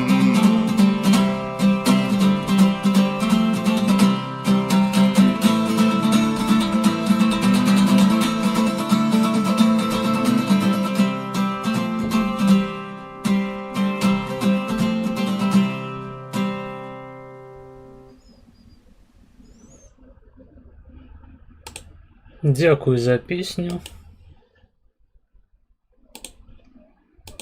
Я насамрэч ніколі не слухаў Елізарова і ніколі не разумеў хайпу. То бок Елізараў гэта літаральна синдром качанята, синдром качаня для ватнікаў. То бок калі ты пачынаеш свой палітычны шлях, то бок такі, ну, у сэнсе не палітычна як палітыка, а палітычна як проста чалавека, які цікавіцца палітыкай. Калі ты пачынаеш свой шлях з ватных поглядаў, то для цябе Елізараў гэта сапраўды проста, ну, кладзесь. Гэта я не ведаю, як калі ты чачэн, калі ты чачэнскі нацыяналіст, то для цябе кладзесь такі культурны бардаўскай музыкі гэта Муцураяў. А Елізараў гэта, ну, не ведаю. Я вось, напрыклад, ніколі ватаном не быў, ну, прынамсі ў свядомым узросце, і мяне не чапляе. А Муцураяў, напрыклад, так, Муцураяў гэта база. Гэта база. Текс. Вітаю, Мазыч, прывітанне. Музыка для дрочки. Так, со своими сябрами. Дарэчы, хто яшчэ не паставіў падабайку на стрым, ставце падабайкі, таму што я ўжо неаднаразова казаў, я ўжо неаднаразова казаў, што YouTube скручвае палову падабаек пасля таго, як пройдзе стрым. Не ведаю, чаму так адбываецца, але гэта сапраўды так. То бок можа быць там 16 падабаек падчас стрыму, а потым стрым скончваецца і паціхонечку гэтыя 16 падабаек скарочваюцца да 8, што проста крынж. Таму я заклікаю заўсёды ставіць гэтыя самыя падабайкі і ў прынцыпе шэрце трансляцыю як мага больш, калі вам гэта бяспечна.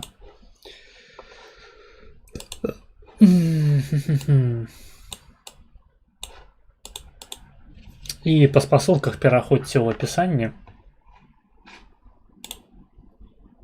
Гэта важна, асабліва па данатных. Так. Так, у нас наступнае відэо. Першая чарга актуальная. Мы пачалі глядзець інтэрв'ю з Дашкевічам. Пачалі глядзець, але я яшчэ хацеў дадаць да гэтага інтэрв'ю, бо на мінулым стрыме прыйшлі ў чат Пятрухін і Гена і пачалі казаць, што Дашкевіч нізкастатусны быў у турме. Ну, груба кажучы, певень, што ён быў пеўнем. Але, як апынулася, па выніку гэта не зусім адпавядае рэальнасці, то бок сапраўды Дашкевіч быў нізкастатусны ў турме, але гэта азначае не тое, што вы маглі б падумаць, таму што па сведчаннях розных былых палітзэкаў нізкі статус у цяперашнія часы рэдка азначае літаральна, што чалавека ў задніцу ябуць. Збольшага гэта проста нейкая прынізлівая праца. І хаця выпадкі з еблей у задніцу перыядычна сустракаюцца, гэта не тое, каб правіла, гэта хутчэй выключэнне. Але ў кантэксце інтэрв'ю Дашкевіча, якое ён даваў, здаецца, нашай Ніве, калі яго спыталі, як ён ставіцца да гомасексуалаў, ён жа хрысціянскі такі нацыяналіст, дзяяч хрысціянскіх рухаў, я не ведаю, як партыя ці была нейкая, не ебу, мне не цікава, мне похуй. Як ён ставіцца цяпер да гомасексуалістаў пасля досведу прыніжэння свайго. І ён адказвае на гэтае пытанне. Вось вы ведаеце, я супраць не толькі гомасексуальных маршаў, а яшчэ і гетэрасексуальных. О, блядь. Гетэрасексуальныя маршы не пройдуць. Суки, блядь. Гэтыя амерыканцы як толькі не спрабуюць нашае грамадства распільваць, расхістваць. Не пройдуць гетэрасексуальныя маршы, як і гомасексуальныя. У прынцыпе, блядь, ніякіх маршаў. І вось у кантэксце гэтага нізкага статусу гучыць вельмі дзіўна, таму што калі яго не ебалі ў задніцу, то навошта ён адказвае на гэтае пытанне так, быццам бы яго ебалі ў задніцу. То бок, калі ты проста прыбіраў за зэкамі какахі, то чаму павінна было змяніцца тваё стаўленне да гомасексуалістаў і да іхняга палітычнага акцыянізму? Неясна. Але я цалкам дапускаю, што Дашкевіч проста не зразумеў, аб чым яго пытаюць, таму што, мазгоў у ягоную чарапушку змяшчаецца не вельмі шмат, судзячы па тым, што ён казаў пра Ціхановскую, пра Пазняка нядаўна. Пазняк, па ягоным меркаванні, робіць палітыку без любові. Вось.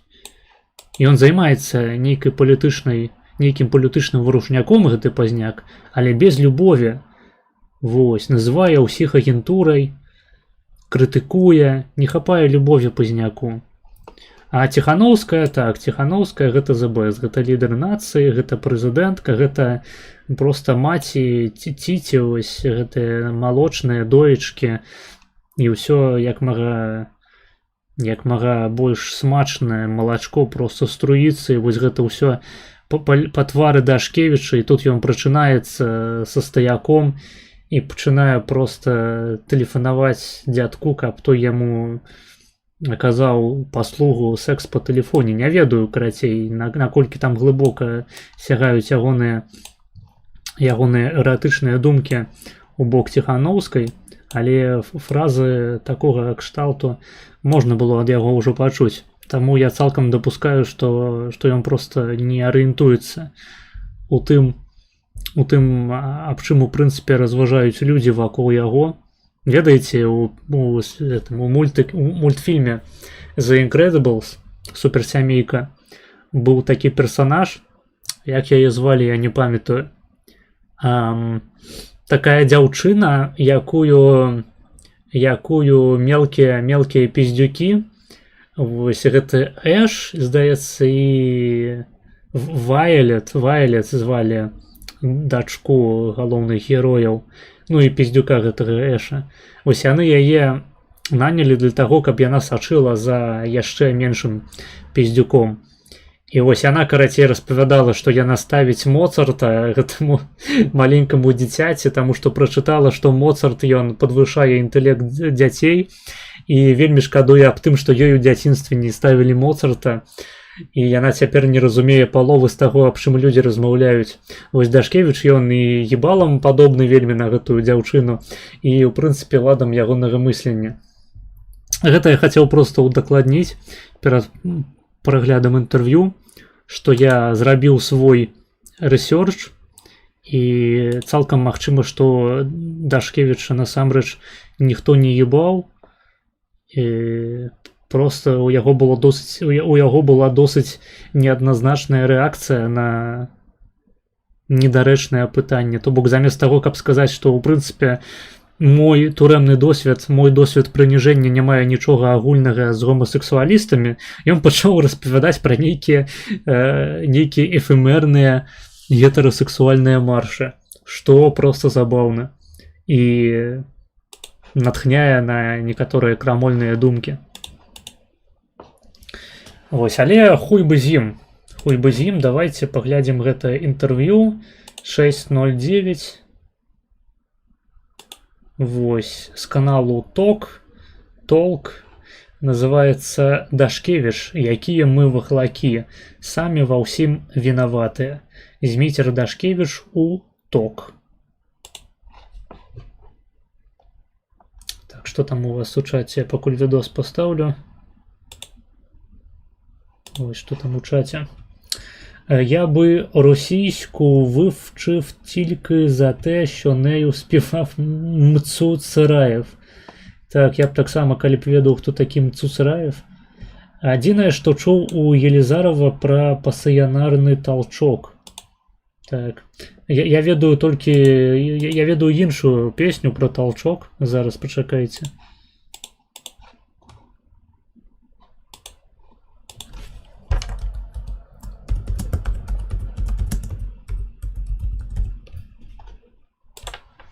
Я ведаю толькі такую песню про толчок.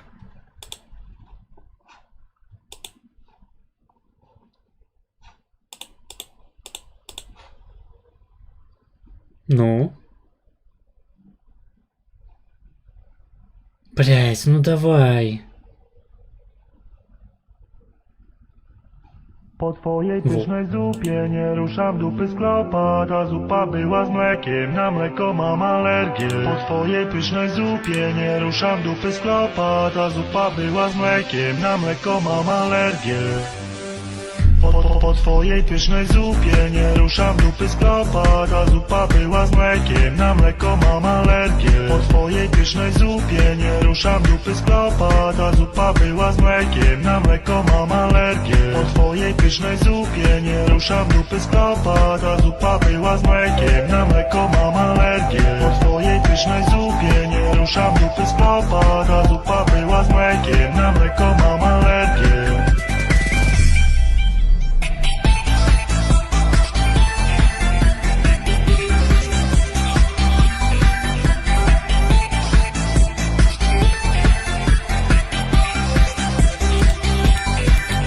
Вось, думаю, хопіць. Музыкальная пауза невялічкая. Вось я толькі такі толчок ведаю. Ты досі памятаеш імя персаў з суперсямейкі? А што такога? Я памятаю ўсе іхнія імёны, іначай як бы я глядзеў гэты арты з імі на сайце Rule 34. Гэта было б тады складана. Тэкс. Ну што, пагналі? Інтэрв'ю. Працягваем. Так, стоп. Вось.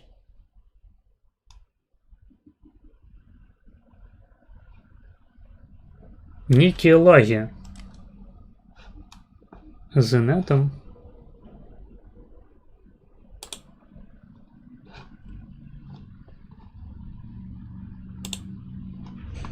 Блять.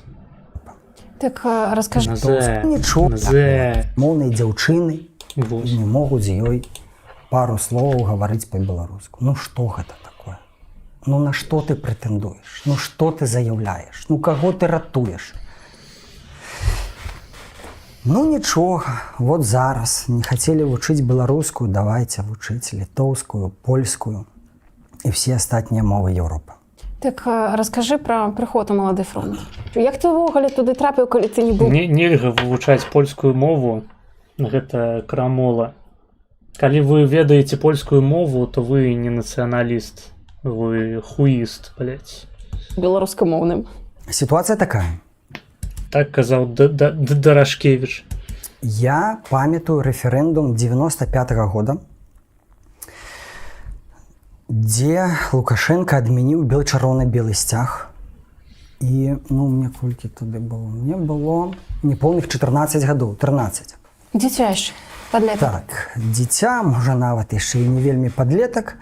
Мае бацькі былі журналістамі, якія працавалі на беларускай мове, хоць у сям'і ніхто не размаўляў па-беларуску ніколі. Я такога не памятаю. Я нагадваю, што відос будзе ісці 1,5 гадзіны, і калі вас, як і мяне, заебала, блядь, глядзець відосы пра беларускіх нейкіх пазіцыянераў, то вы можете замовіць штосьці па другой чарзе.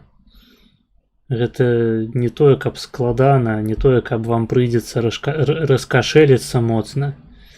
Просто бераце і замаўляеце па другой нешта больш толковае. Дарэчы, у нас ляжыць яшчэ $6 /еўра на банку Пазняка. То бок вы можете замовіць відос з Пазняком, закінуўшы мінімальны донат, і да вашага донату далучыцца $6 /еўра. У нас даляры і еўра раўназначныя па каштоўнасці. Так, гэта хутчэй за ўсё YouTube бачыць у цябе адблок і прыпыняе на 5 сек загрузку відэа. Магчыма, магчыма. У сям'і размаўлялі па-беларуску. Гэта была для іх мова працы толькі. Всё астатняе было па-расійску. Я не скажу, каб мяне нехта там вучыў ці пра нешта тлумачыў. Ну, я не памятаю такога. У любым разе гэта не адбілася ў маёй памяці. У мяне было такое разуменне ў 95-м годзе, што нацыя адмаўляецца ад свайго сцяга, вельмі прыгожага сцяга. Я тады не ведал пра збіццё спецназам дэпутатаў парламента, пра галадоўку, пра фактычна вайсковы пераварот, калі спецназ выходзіць і дэпутатаў збівае і выганяе іх, пра антыканстытуцыйнасць рэферэндума і гэтак далей. Я гэтага не разумеў. Дарэчы, яшчэ адна хуйня такая. Бам-бам-бам.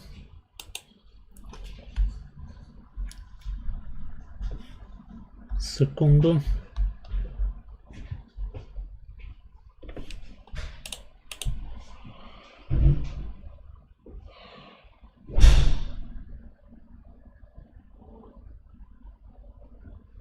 Карацей, за 9,76 $9,76 або 9,76 еўра можна зрабіць X2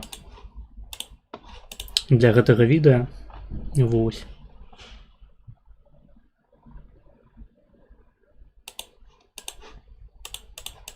Мне была такая вот думка нейкая, што што людзі адмовіліся ад свайго прыгожага сцяга. І гэта любоў да чырвона-белага сцяга. А за прыкладна 19 можна ў прынцыпе яго скіпнуць. Вось. Дзіцячыя слёзы, яны прывялі мяне ў малады фронт, калі я ўжо быў у Менску, жыў, працаваў. Там паўсюль перад кампаніяй 2001 года, паўсюль налепкі віселі. Хто памятае тыя часы, кожны слуп у Менску быў нейкай налепцы.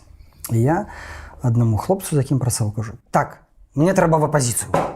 І он мне кажа: я ведаю, дзе апазіцыя, сядай в тралік, паехалі. Мы працавалі в Зеленом Лузе, селі тралік, які прывёз нас на Варшаве 8. Напомню, зараз это Машэрава, дзе быў офіс БНФ і Маладога фронту. Так я далучыўся до Маладога фронту. Ён тут зноў будзе ныць аб тым, што ўсе ўсё праябалі, бо не паслухалі яго і не сталі мовіць беларускай, і што нацыя не дарасла ў двухкосе, то нейкі асобраны ўзровень рэсентыменту у такога кшталту асобаў. У яго не рэсентымент, у яго праекцыя. То бок ён спецыфічны чалавек, у прынцыпе такімі ідэйнымі хрысціянамі робяцца спецыфічныя людзі, у якіх ёсць нейкія праблемы, звязаныя з пачуццём віны.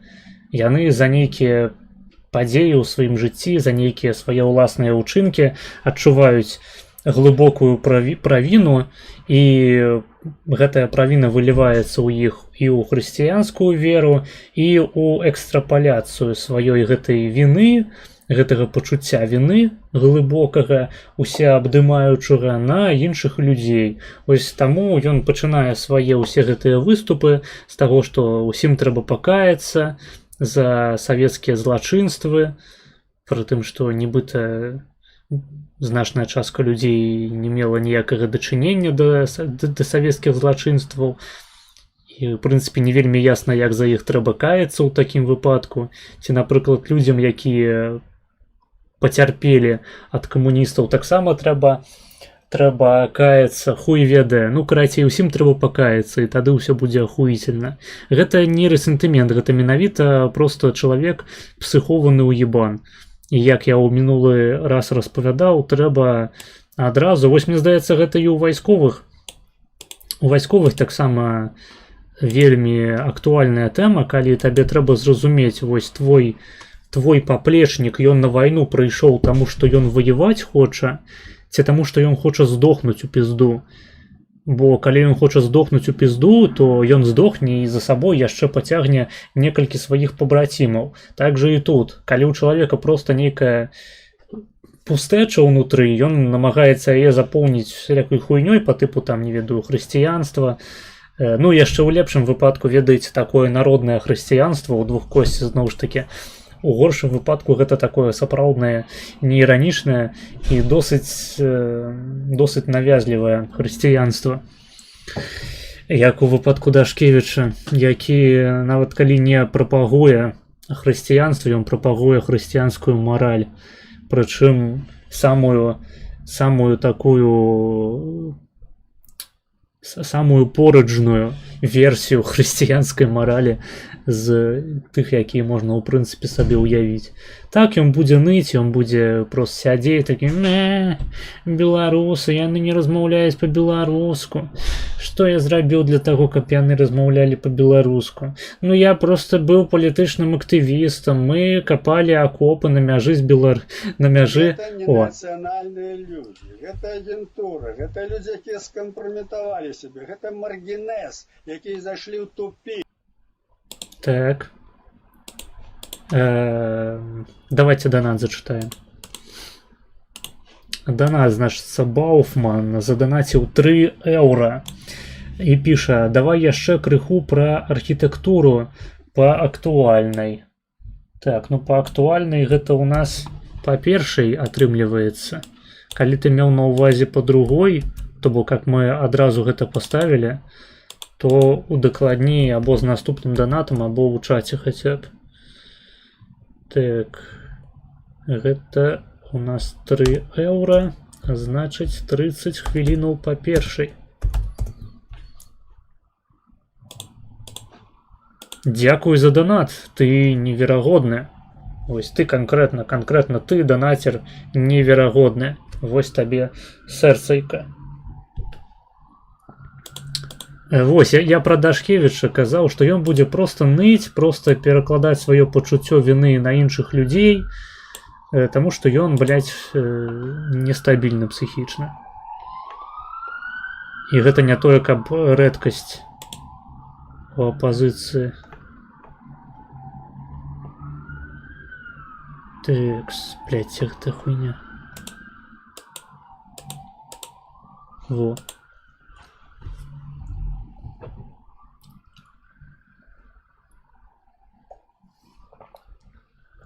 Чаму гэта нельга назваць рэсентыментам, на мою думку? Ну, таму што ён... Я не ведаю, я, дарэчы, мала глядзеў контенту з Дашкевічам, але я дапускаю, што ён не будзе сядзець, распавядаць, што вось, людзі там будавалі сабе бізнесы, куплялі кватэры, ездзілі за мяжу, вывучалі замежныя мовы. Ну, пра мову ён там піздануў нешта такое. Закінуў, але не засярэджваў на гэтым увагу. Калі ён будзе гэтую хуйню праганяць, што людзі там не хочуць быць палітычнымі актывістамі, а хочуць добра жыць, то так, гэта можна было б назваць рэсентыментам. Але калі ён будзе проста ныць і перакладаць сваё пачуццё віны на іншых, я гэта не разглядаю як рэсентымент. Не любое хуёвае стаўленне адной асобы да другой можна інтэрпрэтаваць праз менавіта рэсентымент. Бывае такое вось пачуццё як грэблівасць, бывае не ведаю, вось у выпадку Дашкевіча з гэтым пачуццём віны, як бы гэта назваць? Эгацэнтрычнасць, мабыць. То бок ён чамусьці вырашыў, што ягонае пачуццё віны павінна распаўсюджвацца на ўсіх людзей навокал, на ўвесь беларускі народ. Не ведаю, ну неяк так. Магчыма, у вас ёсць свае варыянты. Чаму ўсе маладафронтаўцы разумова адсталыя? Хіба яны абхядноўваліся па спраўцы з карэкцыйнай школы? Не, проста, нібыта натуральным чынам у такім серадовішчы палітычных актывістаў збіраюцца людзі, якім не пашанцавала ўладкавацца ў жыцці. І улічваючы, што Дашкевіч гэта такая тыпу старая апазіцыя, ён належыць да менавіта той апазіцыі, якую хуярылі ціха і ў невялікай колькасці. Гэта не выпадак 20-го году, калі літаральна велізарная колькасць людзей, якая спрабавала нешта будаваць у Беларусе, ствараць нейкія цікавыя сувязі з замежнымі бізнес-структурамі, з замежнымі навуковымі структурамі, з замежнымі проста грашыма, з замежным капіталам, замежным субстратам чалавечым, якія набывалі нейкі досвед за мяжой, а потым прывозілі яго ў Беларусь. То бок, звычайныя людзі і проста там якія-небудзь рабацягі, якіх там перыядычна навал можа наматаць. Іх проста пачалі хуярыць масава, гэта масавыя рэпрэсіі, і пад гэтай рэпрэсіі падпадалі ўжо і талковыя людзі, якія нешта будавалі, і бесталковыя людзі, якія, як Дашкевіч, выходзілі проста пакрычаць, таму што яны псіхованыя. Вельмі розныя людзі. То бок у значнай ступені злачынства, якое здзейсніў лукашэнкаўскі рэжым над беларускім народам, заключалася ў тым, што па турмах садзілі не толькі, так бы мовіць, лідараў пратэсту, а проста звычайных людзей. Проста, як бы я не іранізаваў над словазлучэннем звычайныя людзі, што я пад гэтымі словамі маю, проста, блядь, я не ведаю, карацей, проста натоўп. Пачалі саджаць звычайных беларусікаў. І людзям масава прыйшлося з'язджаць з краіны, таму што там жыць стала немагчыма. Не тое, што там займацца нейкай палітычнай дзейнасцю ці медыйнай, проста, літаральна немагчыма зарабляць грошы. Раней для гэтага прасторы было больш. Вось. А сам Дашкевіч, ён паходзіць з тых часоў, калі хуярылі менавіта што такую найбольш актыўную апазіцыю. Найбольш псіхованых і найбольш безгрунтоўна апазіцыйных людзей. Не тое, каб я лічыў, што у які-небудзь 90-х, 2000-х, пачатак 10-х год выступаць супраць Лукашэнкі было мавітонам? Не, таму што лукашэнкаўскі рэжым, ён ад самага пачатку проста не бальшавіцкая хуйня. Але я звяртаю вашу увагу на тое, кім з'яўляліся людзі гэтыя, якія знаходзілі ў сабе смеласць, каб выступіць супраць рэжыму. Гэта звычайныя людзі былі, якім губляць там не было чаго. Просто звычайныя палітычныя актывісты, якія жылі з таго, што яны палітычныя актывісты. І ўсё. Нават калі яны ніякіх грантаў не атрымлівалі, яны ўсё роўна жылі з таго, што яны палітычныя актывісты. Калі вы разумееце, аб чым я. Так ува ўсіх іх нейкая фіксацыя на тым, што нібы савок не асэнсаваны, і таму ўсе людзі нібы ў чымсьці вінаватыя. Ну, ёсць такое. Так. Я, магчыма, не знайшоў пакуль што словы дакладныя, каб гэта характарызаваць. То бок гэта з аднаго боку і хрысціянскі мозг, з іншага боку і ўласныя нейкія ягоныя псіхічныя траўмы, не ведаю, магчыма, у яго ў сям'і нейкая трагедыя здарылася. Не ведаю. Тут гэта ведаеце, як Шарэнды Панасюк. Невядома, што канкрэтна паўплывала, але бачна вынік. Бачна вынік і бачна, што з такім чалавекам лепей не звязвацца. Давайте глядзець далей. Выдалі торбу улётак, налепак, я варыў клей і хадзіў клею. Слухай, севярынец расказваў вельмі прикольную гісторыю про твой... То бок, у прынцыпе, гэта урок, які беларусы і вельмі шмат іншых народаў насамрэч. Гэта не тое, каб фішка беларусаў, але ў тым ліку і наша, якая накладаецца яшчэ на адсутнасць палітычнага жыцця, адпаведна і палітычнага досведа у якога-небудзь умоўнай сярэдняй клясы беларусаў. Невывучаны урок аб тым, што мітынгі, палітычны актывізм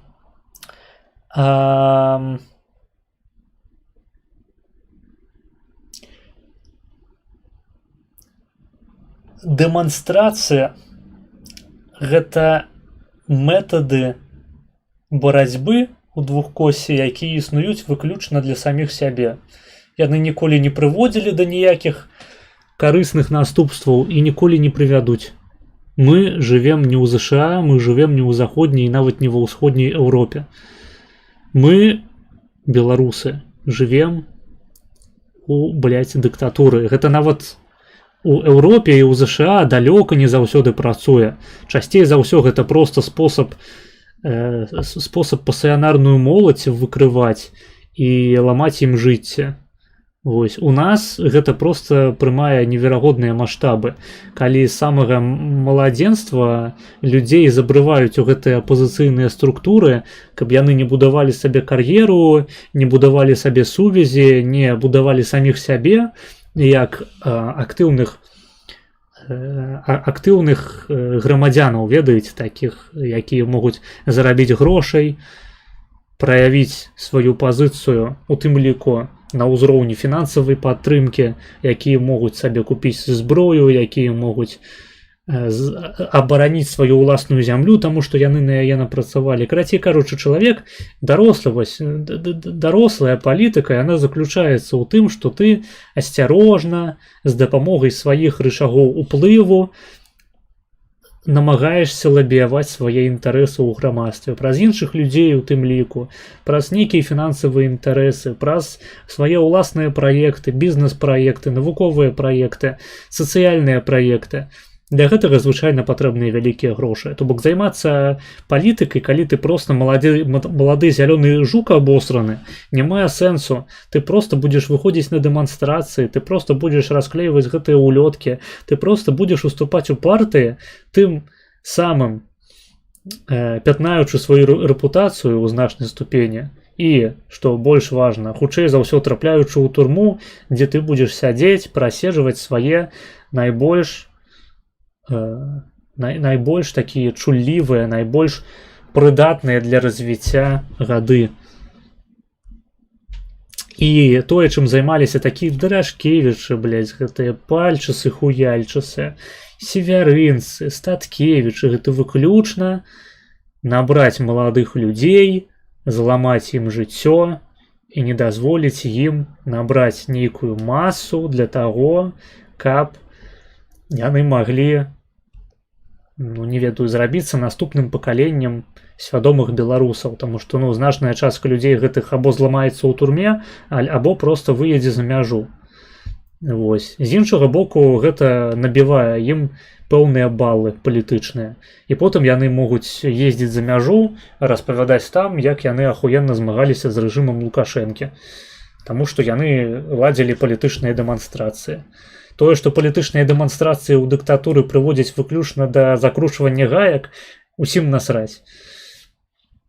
Вось. Усе хочуць жыць у маня-свеце, дзе палітычнае жыццё тваёй краіны працуе літаральна так, як у Злучаных Штатах. Пры тым, што ты жывеш, блядь, у постсавецкай дыктатуры, а Злучаныя Штаты гэта унікальная краіна, блядь, з унікальным палітычным досведам, з унікальнымі свабодамі і унікальнымі рычагамі ўплыву на ўзроўні на ўзроўні грамадзяніна. Просто там і галасаваць можна, і выходзіць на дэманстрацыі, якія сапраўды могуць паўплываць там на якую-небудзь вайну ва В'етнаме, на вось зараз, напрыклад, там якія-небудзь дэманстрацыі, на якія прыходзіцца ўсё ж такі абапірацца, неяк на іх аглядацца, калі ты ўводзіш, калі ты вядзеш, пакуль што не ўводзіш войск, канешне, няма там ніякіх boots on the ground з боку Трампа у Іране, але прынамсі баявыя дзеі не вядуцца, абстрэльванне ўсялякіх важных пунктаў інфраструктуры. І нават пры гэтым прыходзіцца аглядацца на меркаванне насельніцтва, таму што, вядома, Трамп, ён не будзе перабірацца на наступны тэрмін, таму што ў яго ўжо зараз трывае другі тэрмін, але іншыя рэспубліканцы-то яны вымушаныя абапірацца, таму што нават пры тым, што асноўную адказнасць за паразы можна будзе скінуць на Трампа, як на фронтмена гэтага прэзідэнцкага кабінету, так ці іначай часткова і іншыя чальцы кабінету, іншыя, у прынцыпе, рэспубліканцы будуць на некаторы час запятнаныя праёбамі Трампа. Нават калі мы гэта разглядаем як... Я маю на ўвазе, калі мы гэта разглядаем, у прынцыпе, як праёбы, не абавязкова. Так ці іначай прыходзіцца аглядацца на тое, падтрымлівае насельніцтва тыя ці іншыя палітычныя дзеянні, тыя ці іншыя вайсковыя дзеянні, або не. У Беларусі, блядь, усім настолькі, блядь, насраць на вашае меркаванне, што калі вы выйдзеце яго выказваць, вас могуць ёбнуць, і ніхто нікому нічога не зробіць, як забілі, блядь, Бандарэнку, як забілі Шутава, як забілі Пушкіна ў турме, як забілі шмат яшчэ іншых людзей, пра якіх мы нават можам не ведаць, у турмах або проста на вуліцах. Людзей забіваюць, блядь. І ніхто насамрэч не тлумачыць людзям, калі яны выходзяць на гэтыя палітычныя дэманстрацыі, што з імі будзе адбывацца такая хуйня, што над імі будуць ладзіць, блядь, тое ж самае, што рабіў са сваімі вайсковапалоннымі малады лорд Рамзі, ёпта. Ніхто не кажа, вось Бабарыка выходзіць і кажа, ну, я думаю, што массовые репрессии – это мифотворчество. Вось. І ўсё, і потым людзі выходзяць на вуліцу, таму што яны яшчэ не апіжаныя, яны маладыя айцішнікі, там, якія не засталі, допустим, 10-й год, або маглі б застаць, але жылі ў правінцыі і не бачылі, як гэта выглядала, ну, на свае ўласныя вочы. Ну, карацей, неапіжанае пакаленне выходзіць на вуліцы, іх пиздзяць, блядь, у нас з'яўляецца чарговае піжанае пакаленне, пэўная частка палітычных лідараў набірае сабе палітычных балаў, і зноў чакаем наступнага няпіжанага пакалення, якому таксама можна будзе параспавядаць казкаў і даслаць іх, блядь, на штурм дома ўраду, каб іх зноў там пиздзілі, блядь, і дасылалі па турмах. Карацей, цыкл, з якога выйсці можна толькі калі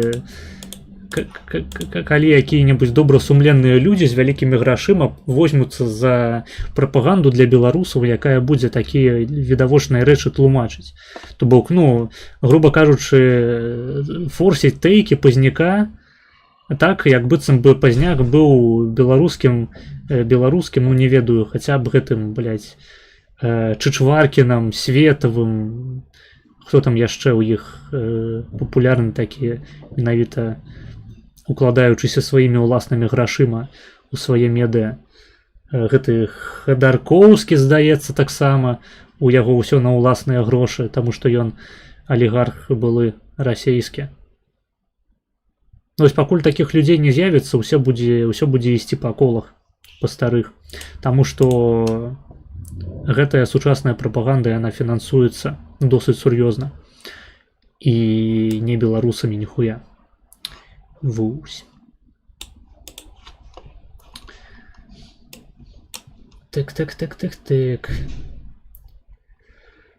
Яны ўсе праблемы выкладаюць толькі як вынік адсутнасці нейкай ідэалогіі. Прычым самі нічога па тым сфармуляваць не могуць. То нагадвае Навальнаўшчыну, дзе ўсе праблемы падаваліся толькі праз карупцыю. Блядь, нават праз карупцыю гэта больш нейкае адэкватнае тлумачэнне паразаў, таму што, ну, тут літаральна праблема заключаецца ў тым, што людзям, па-першае, ну, то бок тут у пэўнай ступені гэта пытанне ідэалогіі, але, ну, тут залежыць проста ад дэфініцыі, што мы разумеем пад ідэалогіяй. Калі пад ідэалогіяй мы разумеем, у прынцыпе, любы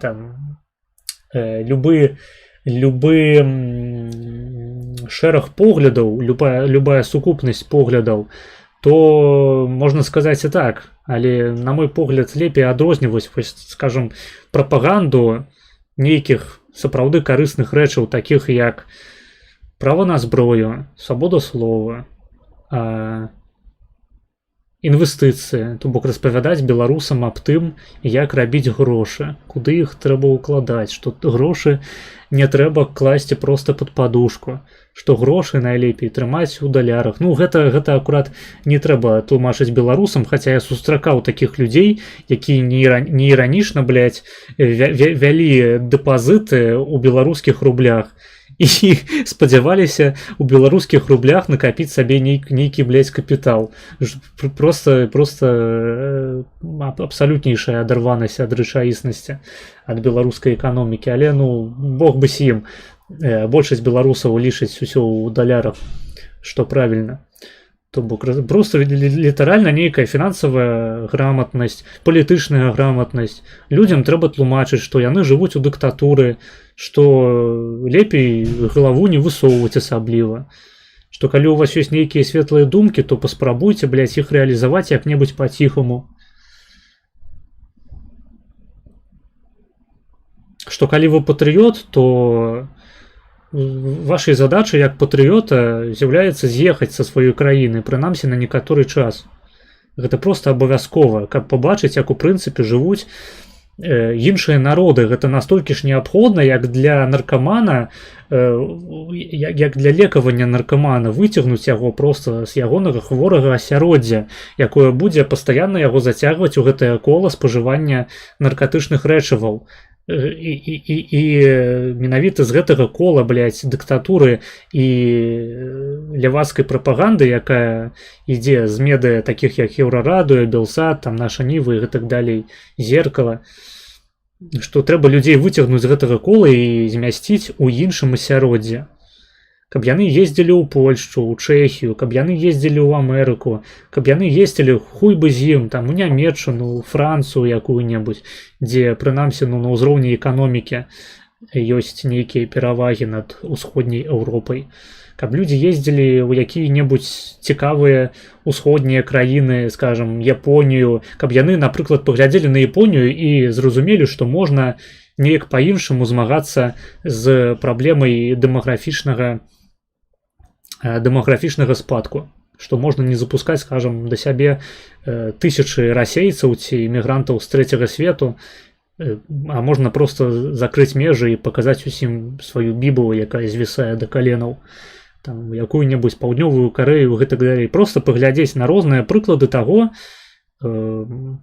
як розныя народы рэалізавалі найлепшыя свае рысы. Просто навучыліся рабіць з гэтага грошы, навучыліся рабіць з гэтага палітычныя інстытуты, традыцыі, грамадзянскую супольнасць.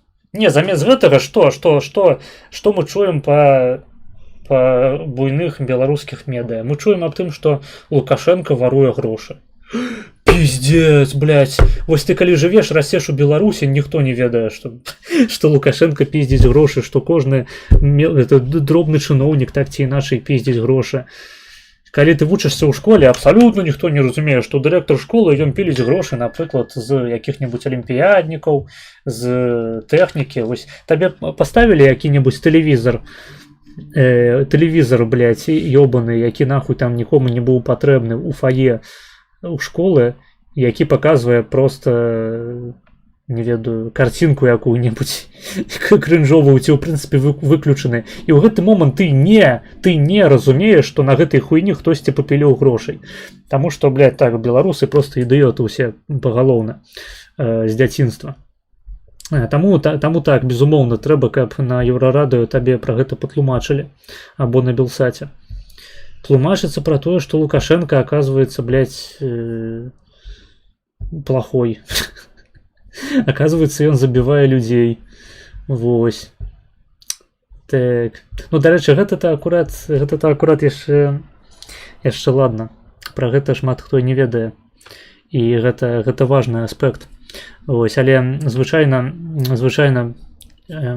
каля матэрыялу аб тым, што Лукашенко забівае людзей, суседні матэрыял крычыць аб тым, што трэба выходзіць на плошчу. Вось у гэтым памылка. У гэтым сур'ёзная памылка. Не ведаю. Я ўжо не буду ўзгадваць пра усялякія гендэр-геп і крынжаціну. Трэба досыць практычныя рэчы людзям распавядаць, даваць ім зброю інфармацыйную ў рукі, а не бясконца наусківаць іх на усялякую крынжаціну палітычную, на палітычны актывізм. Пакіньце палітычны актывізм прафесійным палітычным актывістам. Іначай вам пиздец. Праблема не ў тым, што людзі прытрымліваюцца нейкай неправільнай ідэалогіі, размаўляюць на нейкай неправільнай мове. Праблема ў тым, што людзі робяць памылкі, чыста практычныя. Ну і скажам, ніводзін беларус не задумваецца аб тым, што ў яго дзяржава з самага дзяцінства забірае дзяцей. Спачатку ў садок, а потым у школу. То бок, абсалютна ўсе жывуць з гэтай думкай і лічаць, што гэта абсалютна нармальная практыка. Што вось яны хадзілі ў школу, у садок, потым у школу, а некаторыя яшчэ і ў яслі ходзяць, блядь. Яслі, садок, школа. І дзяцей сваіх я аддам у яслі, у садок і ў школу, нягледзячы на тое, што там проста ў гэтай самай школе тваім дзецям будуць прамываць мазгі. Прычым нашмат больш, чым ім маглі прамываць мазгі медыа або ты сам. А потым людзі здзіўляюцца: блядь, адкуль у нас столькі маладых лукашыстаў, адкуль у нас столькі маладых людзей, якія гатовыя проста, апусціўшы галаву, ціха, паслухмяна ісці і служыць у армію, у беларускае войска. Адкуль яны ўзяліся, блядь? Мабыць, яны ўзяліся адтуль, што вы іх проста самі не выхоўвалі, сваіх уласных дзяцей. Ёбаныя вы бумеры, блядь, підарасы. Як я ненавіжу, блядь, бумераў підарасаў. Просто нахуй рак грамадства. Самыя кончаныя ебанаты.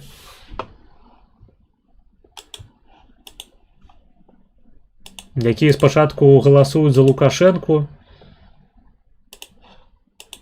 потым, блядь, сваіх дзяцей аддаюць у дзяржаўную школу.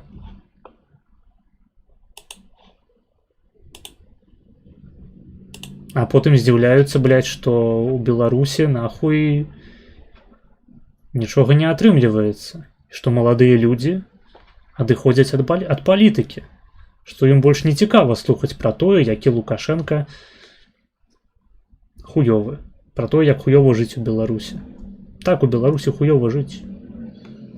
Пра гэта ўсе ведаюць.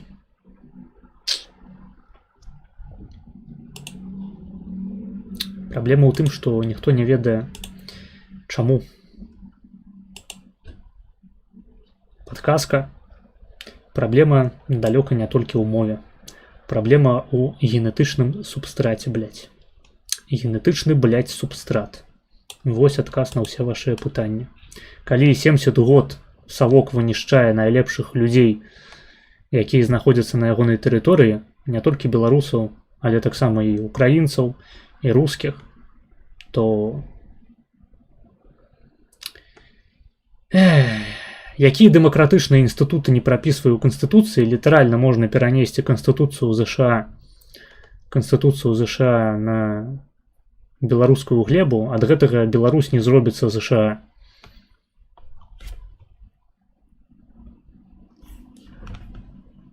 Нават тыя практыкі, якія я ўзгадваў раней,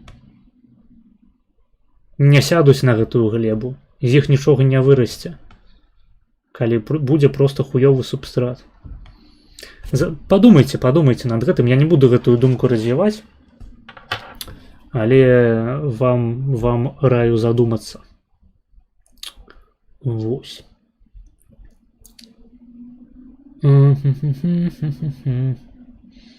Назови мне хоть одного тяжеловеса политика, не сидевшего в тюрьме. Зянон Поздняк. Як заб'ють Дорошенко? Дорошенко, блядь, сам себе заб'е своей диетой. Ходорковский рабіце як экономист Бабарыка. Не, Бабарыка гэта просто расійскі агент. То бок, калі вы расеец, то так, рабіце як Бабарыка. Калі вы беларус, то не ведаю. У пэўнай ступені, дарэчы, таксама можаце рабіць як Бабарыка, толькі на іншай глебе. Умоўна кажучы, возьміце, блядь, і ўзначальце які-небудзь беларускі банк у Польшчы ці ў Амерыцы. Чаму б і не? Толькі гэта ўжо будзе праблема палякаў і амерыканцаў. Так, тут хутчэй варта ў першую чаргу паставіць знак раўно паміж гэтымі ўсімі гендэр-радыё і тыповым лукашыскім чыноўнікам. Ну, не зусім. Не зусім. Таму што тыповы лукашэнкаўскі чыноўнік, ён усё ж такі адказны за злачынства. Людзі, якія атрымліваюць еўрапейскія гранты, яны не адказныя за злачынства. Іначай бы іх судзілі. Правільна ж. Вось. Калі ты маеш на ўвазе маральнае стаўленне, там маральны аўтарытэт чыноўніка лукашэнкаўскага і еўрапейскага грантавага медыа, то зноў ж такі трэба параўноўваць цёплае з халодным, а не цёплае з мяккім. Калі мы кажам пра прапаганду, ну, ўсё ж такі нават гэта выглядае трошкі іначай. У гэтых усялякіх СТВ, беларускіх БТшках, там же літаральна проста спускаецца метадышка, і людзі распавядаюць хуйню, якую ім сказалі распавядаць. У грантавых медыа падтрымка выглядае трошкі іначай. То бок яны проста не атрымаюць сваіх грошай у наступны раз, калі будуць занадта шмат пиздзець не па лініі партыі, што дае ім трошкі больш свабоды, але разам з тым не тое, каб іх занадта далёка і адводзіць ад сітуацыі з лукашыстамі.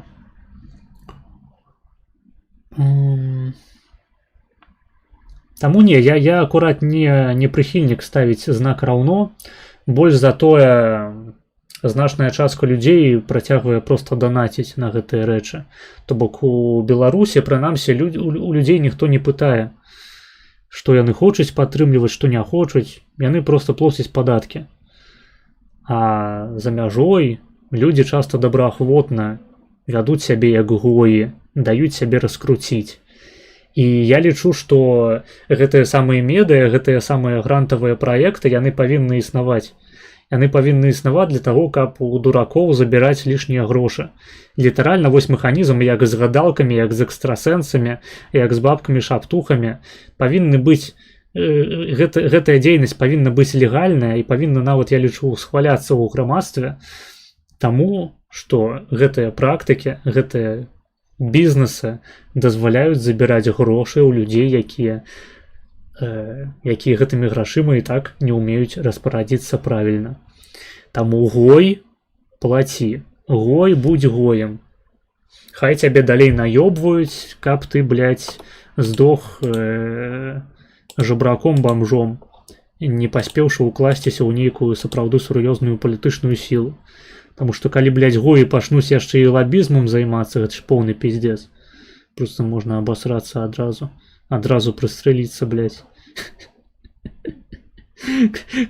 Калі людзі, якія данацяць там на Белсад, блядь, на зроблена ў Польшчы, на іншую хуйню якую-небудзь, калі якія данацяць на праекты, не будзем казаць імёнаў, яны заслугоўваюць цалкам свайго лёсу. Я, наадварот, з павагай стаўлюся да людзей, якія іх наёбваюць, таму што яны замыкаюць прыродны цикл, грубо кажучи. Так, в СССР тоже промывали мозги тотально всем, но в конце 80-х все дружно хором полюбили Америку и Запад. Вывод: мозги как минимум можно быстро отмыть обратно.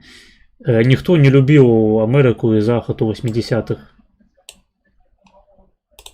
Гэта не так працуе. Просто были розныя матэрыяльныя блага. Были... У вас наебали блага. Былі розныя... Я не ведаю, як гэта по-беларуску сказаць. Матэрыяльныя, карацей, усялякія штукі.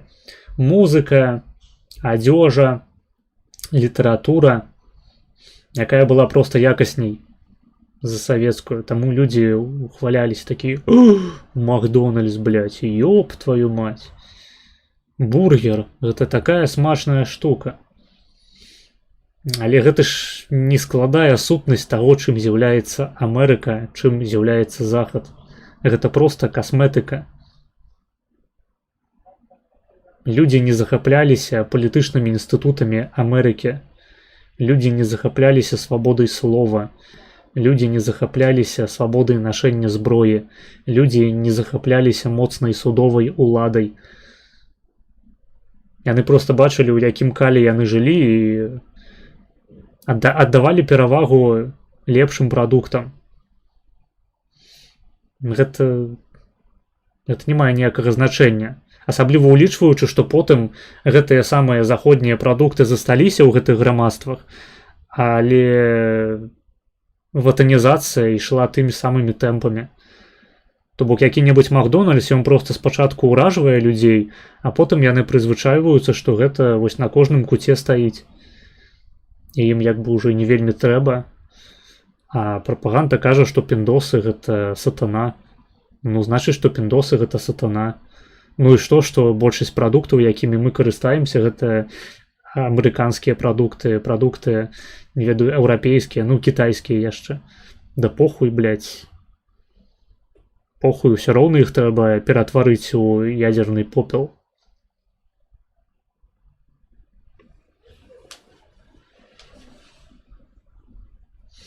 Таму не, гэта не адмыванне мазгоў.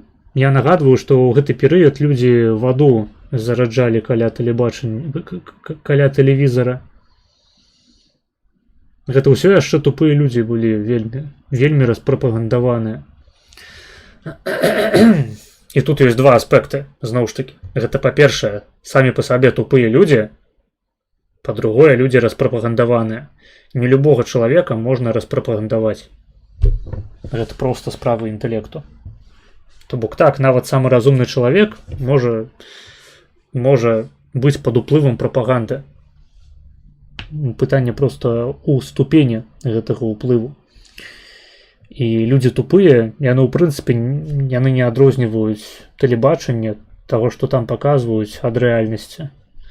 Часта для іх рэальнасць у тэлебачанні больш рэальная, чым тая, што атачае іх непасрэдна.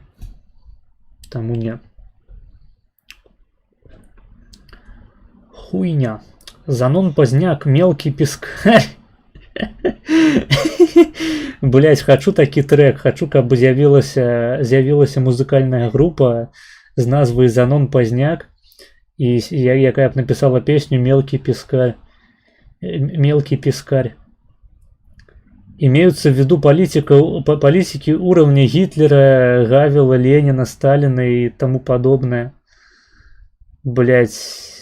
Что ты маешь на увазі политики уровня Гитлера, Сталина, Ленина? У сэнсе па ўзроўню па колькасці людзей, якіх яны забілі, ці што? Не памятаю, каб Бабарыка распавядаў пра тое, як зберагаць грошы, інвеставаць і іншае. Ну, там мелася на ўвазе, што... А не, гэта ты папярэдняе паведамленне пісаў. Не, я ж казаў пра тое, што трэба рабіць грошы. Трэба зарабляць, трэба ствараць праекты. Я думаў, ты пра гэта напісаў, калі сказаў, што рабіце як эканаміст Бабарыка. Бабарыка акурат пиздзіць людзям перыядычна, то бок ён распавядаў, напрыклад, у 20-м годзе, што ён цалкам падтрымлівае сацыялістычныя каштоўнасці, што гэта будучыня чалавецтва. Ён-то акурат наёбваў беларускіх гояў, але пры гэтым працаваў, зарабляў грошы і дзейнічаў на карысць рашкі. Ну, я думаю, рано ці позна будзе нейкі грантавы скандал, просто за іх пакуль не браліся. Падаецца, прынамсі, у Літве назіраецца лёгкая тэндэнцыя задаваць па тым пытаннічкі. Ну і што? А якая розніца? Вось цябе сапраўды гэта хвалюе? Цябе сапраўды хвалюе, што хтосьці свае грошы ўбухаў у праекты, якія проста максімальна адарваныя ад рэчаіснасці, якія існавалі выключна для таго, каб падтрымліваць уласнае існаванне, а не для таго, каб займацца нейкай палітычнай барацьбой, прапагандай. Ну рэальна табе не похуй. Мне похуй. Я не тое, што, глядзі, мне не тое, што нават похуй. Я лічу, што вельмі добра, што існуюць, блядь, людзі, якія працягваюць грэць гоя. Таму што грэць гоя неабходна, блядь. Ён для гэтага патрэбны. І калі не грэць гоя, то рана ці позна, блядь, гоямі будзе 80% папуляцыі. Гэта проста дысгенічная практыка. Калі на настолькі відавочную хуету вядзецца так шмат людзей, то просто, ну, гэтых людзей літаральна можна забіраць іхняе выбарчае права і зробіцца толькі лепей. Толькі лепей. Гэта сапраўды трэба тлумачыць. Я помню середину 80-х и конец. Мне тогда было 16. У меня никаких благ не было. Блять, як мне цябе шкада. Як ты перажыў гэтыя часы? 80-е и конец. У яго не было ніякіх благ. Пиздец. Як ты гэта перажыў? Мужик, ну пиздец, ёбаный рот. Не ведаю, мабыць, запішыся да псіхатэрапеўта, хуй ведае, прымай антыдэпрэсанты. Іначай я не ведаю, як ты вылезеш з гэтай ямы, з гэтай дэпрэсіі, просто з гэтага ПТСР. Пасля 90-х, калі табе было 16. Мне здаецца, што мае стрымы, яны занадта дрэнна ўплываюць на твою псіхіку. Поосторожнее с гэтым. Дружище, ты тогда не жил. Как ты можешь рассуждать, как там люди думали? Так бы сразу и сказал. Все тупые, один я умный. Это так будет лет до 30. Так, ты, блядь, просто совок-бумер. Тупый. С низким интеллектом. А я разумный, блядь. Магчыма, я для сябе вялікую таямніцу адкрыю, сказаўшы, што пра падзеі мінулага можна даведацца, нават не будучы іхнім сведкай. Ёб твою мать, блядь. У нас існуе гістарычная навука, у нас існуе геалагічная навука. Палеанталогія. Можна даведацца некаторыя рэчы пра мінулае, не будучы іхнім сведкам. Больш за тое, калі ты з'яўляешся сведкай, беспасрэдным падзеяў, пра якія вядзецца гаворка, у цябе ёсць баяс. У цябе ёсць баяс як удзельнікаў гэтых падзеяў. Каб пазнаёміцца з сітуацыяй, з нейкай палітычнай сітуацыі, гістарычнай сітуацыі з мінулага лепей не чытаць мемуары, не чытаць уражанні людзей, якія беспасрэдна ўдзельнічалі ў гэтым працэсе. Або калі чытаць, то адразу ўсе, нейкую вытрымку з усіх мемуараў. Таму што іначай у цябе проста з'яўляецца баяс, таму што ты, блядь, адзін чалавек нахуй. Твая выбарка, яна не рэпрэзентатыўная. Ты просто адзін хуесос. Просто, блядь, адзін нахуй. Ніводнае даследаванне не праводзіцца на выбарцы адзін чалавек. Адна жывёла, адна клетка.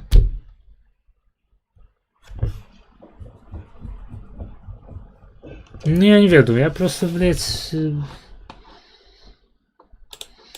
Ну, няўжо вы такія тупыя? Ну, вось я разумею, што, ну, савок. Ну, літаратуры ніякай не было. Ну, равеснікі ўсе вашыя былі адсталыя, таму што найлепшых людзей забілі або па турмах распіхалі. Ну, блядь, ну, быў жа час 90-е гады. Інтэрнэт. Столькі усялякай інфармацыі цікавай. Ну, можна было б задумацца трошкі над тым, што твой досвед, ён, блядь, не унікальны нахуй. І што ты не валодаеш нейкай унікальнай інфармацыяй пра 80-е і 90-е, калі ты там жыў у эпоху інтэрнэту, блядь. Факты — это не баяс. Бля, пиздец ты тупы. Табе пашанцавала, што ў мяне няма правіла, няма забароны на быццё тупым. У мяне ёсць толькі на тролінг тупасцю. Але мне здаецца, ты не троліш, ты просто ідыёт. Давайте відосик глядзець далей. Ой, Северин, шмат у пра «Малады шпільні фронт». гісторыі распавядае. І ён там згадвае акурат у інтэрв'ю толку, што доўгі час ён лічыў, што ты, можа, гэбіст, таму што ўсё начышчанае ботам. Ну так, можна паглядзець. Сёння таксама пачысціў. Ну, уже можа сталася такое ўражанне, што глянь, ты тут все хадзілі ў нейкіх там гумовых ботах мурзах. А як ты ўспрымаў тое, што табе не давяралі пэўны час? Слухай, ну там же ж ніхто так табе не казаў, ты там такі-сякі, ты ідзі, можа там недзе... Ну, я не ведаю, можа это па прышпілу нехта так сказаў, вот там падазроны нейкі чыл, ну там прыходзіць нейкі там хлопец, там праяўляе нейкую актыўнасць такую, нестандартную, да, там ніхто не ведае, паўсюль там шэміцца, ну, можа быць такая шыза, можа быць і ў нас была, калі ты бачыш там нейкого такого чалавека, ты занадта цікаўнага, занадта актыўнага. Да, ты разважаеш пра яго. Ну, была такая ситуация, у «Молодым фронте» был такі тэрмін «сябры ўправы Маладога фронту». Гэта чальцы кіруючого ворага, на які прымае рашэнне. І я там выхожу, і былі закрытыя... Слив detected. Блять, я нават не разумею, пра што я з табой спрачаўся. Ты просто напісаў нейкую хуйню пра СССР, выставіў свой досвед як унікальны, і ўсё. І яшчэ табе не падабаецца Зянон Пазняк чамусьці. Да, і здагадаюся, ты лічыш, што Пазняк спрычыніўся да таго, што Лукашэнку абралі таму, што ён быў занадта радыкальным нацыяналістам і хацеў расстрэльваць расейскамоўных, заліць крывёю праспекты, заліць крывёю расейскамоўных беларускія праспекты. Я адгадаў твою цэлую палітычную пазіцыю, ці ёсць нешта яшчэ. Пішы, калі ласка, нам вельмі цікава. Раскажы падрабязней.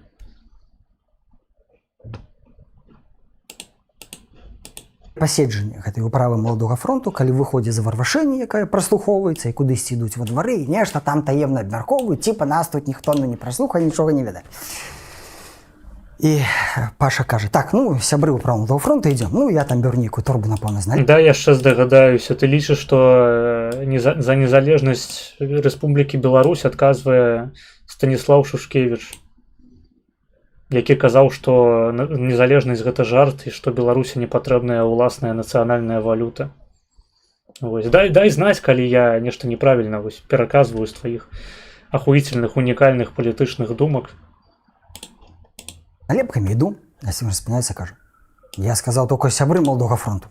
І яны пайшлі. Я думаю, ах ты паскудзіна, это я табе не сябр, значыць? Ну, глядзі ты мне. Ну, вот такое, як бы была эмоцыя такая. Чаму ты не сышоў тады? Чаму ты вырашыў заставацца і даказваць, што... Слухай, я нікому нічого не даказваю. Я любіў бы чорна-белы сцяг, мне падабаліся гэтыя налепкі, я там працаваў на заводзе хімічнай прамысловасці, лепіў свае налепкі і удзельнічаў в акцыях. І нейкі час мы з северынцам пасябравалі в адной крэсцінскай камеры. Вот і все. Яким ти побачив, яким запомнився тобі северинець під час ваших там перших зустріч? Яке враження у тебе склалося про його? Ну, ведаеце, я яго запомніў так бы мовіць, знизу вверх. Я просто не считаю Поздняка политиком уровня Сталина. Так-то я Поздняка уважаю. Он мой сосед. Охуенно. Так и хочется отказать гифкой. Ой, не гифкой, а стикером с Дорошенкой. Причем нават, ну, ведаеце, я разрываюся просто паміж варыянтамі, або адказаць стыкерам дзякуй, або адказаць стыкерам раскажы падрабязней. Вось, а што азначае палітык узроўню Сталіна? Все яшчэ я не пачуў. Ці гэта азначае, што Пазняк столькі людзей не забіў, колькі Сталін? Я не ведаю, я размаўляю з бумерам Саўком, ці з якім бумерам? Распавядзі мне, калі ласка, якога тыпу ты бумер? Вось, а яшчэ бумер Спок. А то я бачу, ты, блядь, увесь чат просто свою хуйнёй засрал. Видишь, ты самых примитивных дискуссий не вывозишь, а говоришь, что все тупые. Нагадай мне, калі ласка, про что велася дискуссия. Дискуссия, блядь.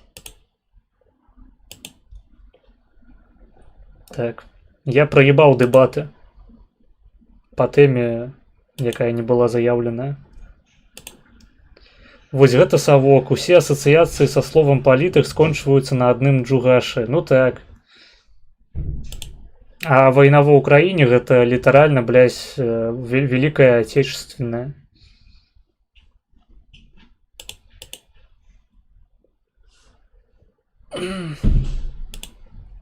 У чым я не маю рацыю? Все, мальчик, или в жопу. Мальчик или в жопу? Но я обираю мальчик.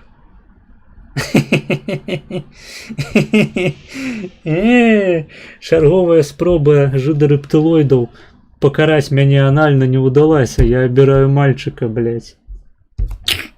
Смактать. Калі ты яго ж яшчэ не ведаў толкам. У мяне склалася такое ўражанне.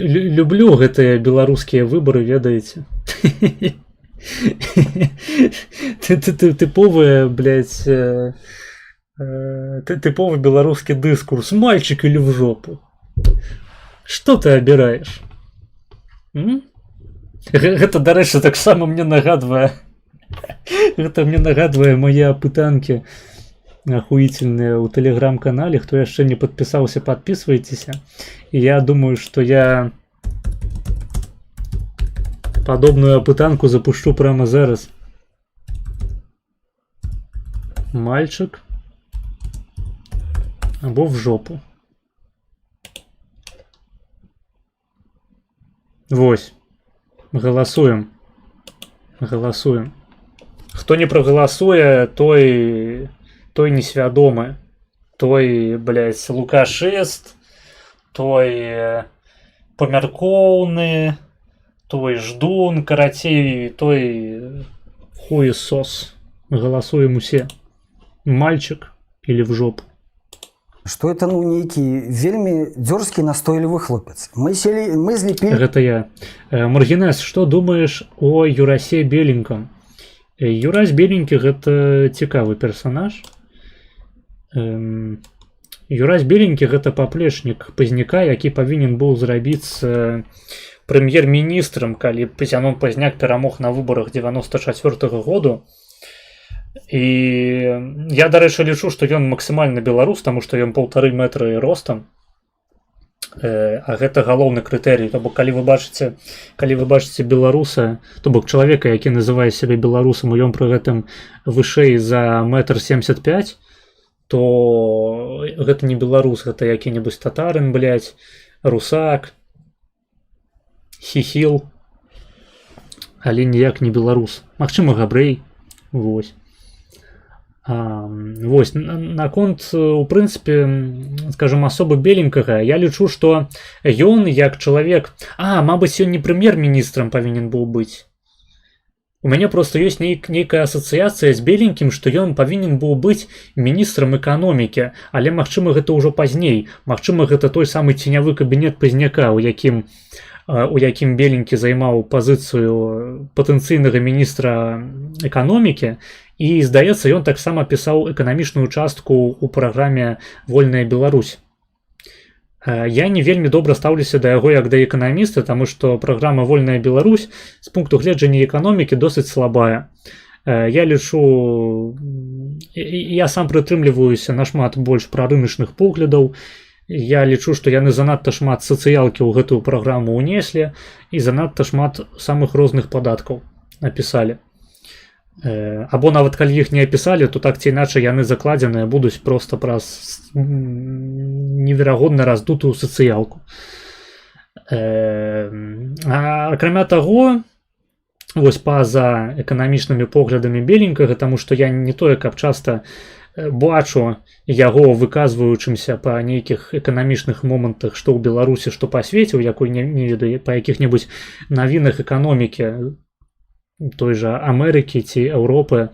Гэта, дарэчы, чарговая моя прэтэнзія да беленькага, што ён нібыта эканаміст, здаецца нават і па адукацыі, а пры гэтым каментуе выключна палітычныя падзеі і займаецца галоўным чынам адбельваннем Зянона Пазняка, хаця мог бы цалкам сваю самастойную кар'еру весці на тым жа Ютубе, як проста ідэйны рупар КХП БНФ.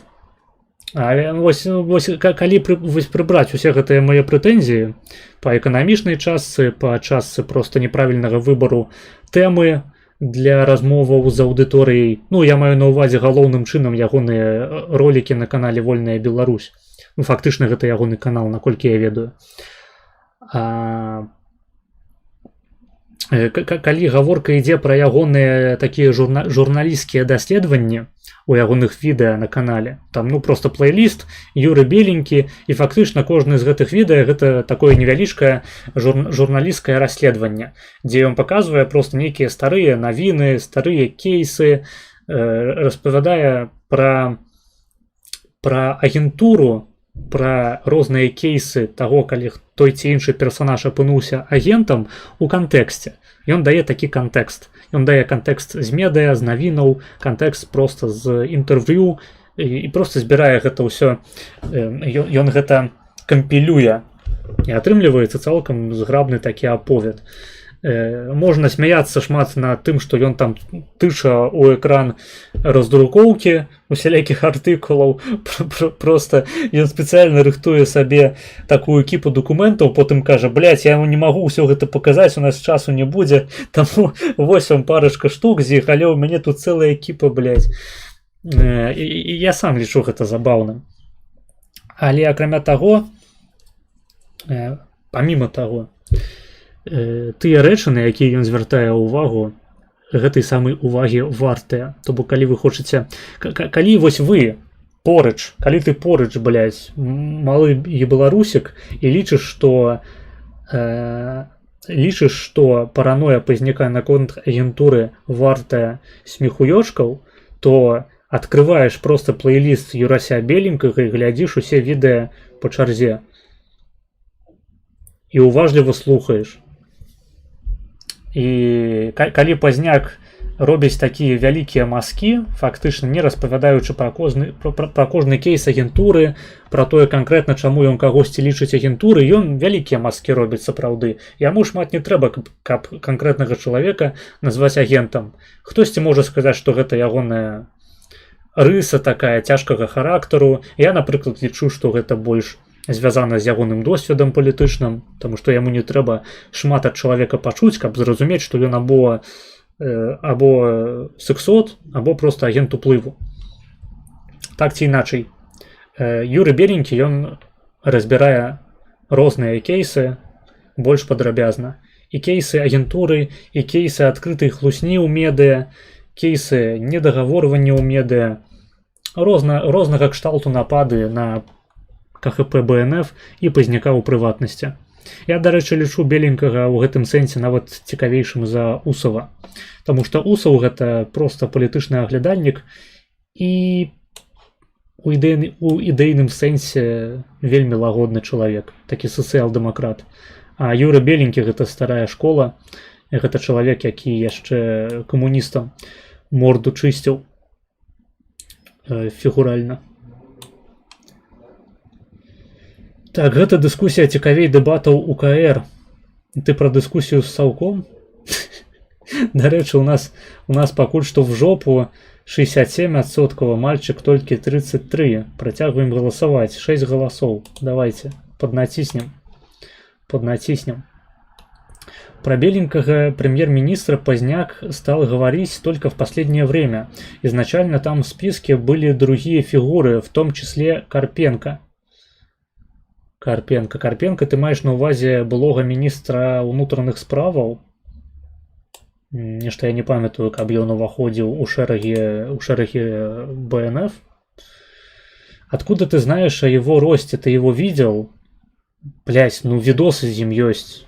Литерально, просто открываешь YouTube, шукаешь старые видосы с Юрасём Беленьким, где он выступая на митингу, скажем, у Курапатах. І там бачна ягоны рост. А яшчэ можаш фоткі якія-небудзь пашукаць, дзе Юры Беленькі на фоне Пазняка, там іншых чальцоў БНФ. І Юры Беленькі, ён літаральна самы маленькі. З чаго я раблю высновы, што ён самы беларускі. Вось. Ён, так бы мовіць,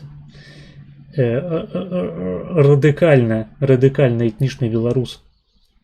Карэнны у гэтым сэнсе. Патрэбна было дапамагчы зрабіць Зянона мэрам якім-небудзь у ЗША. У аўстрыйца Арнольда атрымалася ж. Ну, праўда, просто Зянон Пазняк спецыфічны чалавек.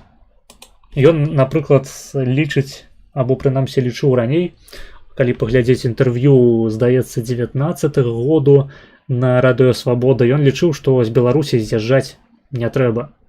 Таму што калі моладзь з'едзе з Беларусі, то яна там за мяжой і застанецца. Я з гэтым не згодны, ніколі не быў згодны і зараз не згодны, і хутчэй за ўсё ніколі не буду. То бок у Пазняка таксама ёсць свой хрысціянскі такі заёб на тым, што трэба абавязкова цярпець да апошняй кроплі, хаця пры гэтым сам з'ехаў з Беларусі. Ну, хаця тут можна сказаць, што сапраўды яму пагражала смерць. Я просто лічу, што ёсць рэчы значна страшнейшыя за смерць. Напрыклад, нерэалізаваны патэнцыял. Гэта нашмат страшней. І калі вы застаецеся ў Беларусі, не з'язджаеце, то вы губляеце свой патэнцыял. Чым бы вы не займаліся. Ну, хіба што вы прафесійна займаецеся забойствам людзей і іх катаваннем. Тады сапраўды у Беларусі у вас шырокія перспектывы ёсць. Так, Маргинес, дякую за ответ по Беленькому. Еще хочу спросить твое мнение по одному человеку. Валерий Буйвол. Я не ведаю, что это за буйвол, але лічу, что ён просто звер. Нет, Геннадия Карпенко. Я не ведаю, кто это, прабач. МВД это Захаренко. А, ну так, докладно. Выбачай. Я проголосовал, я обрал быть счастливым. То бок ты абраў все ж таки ў жопу.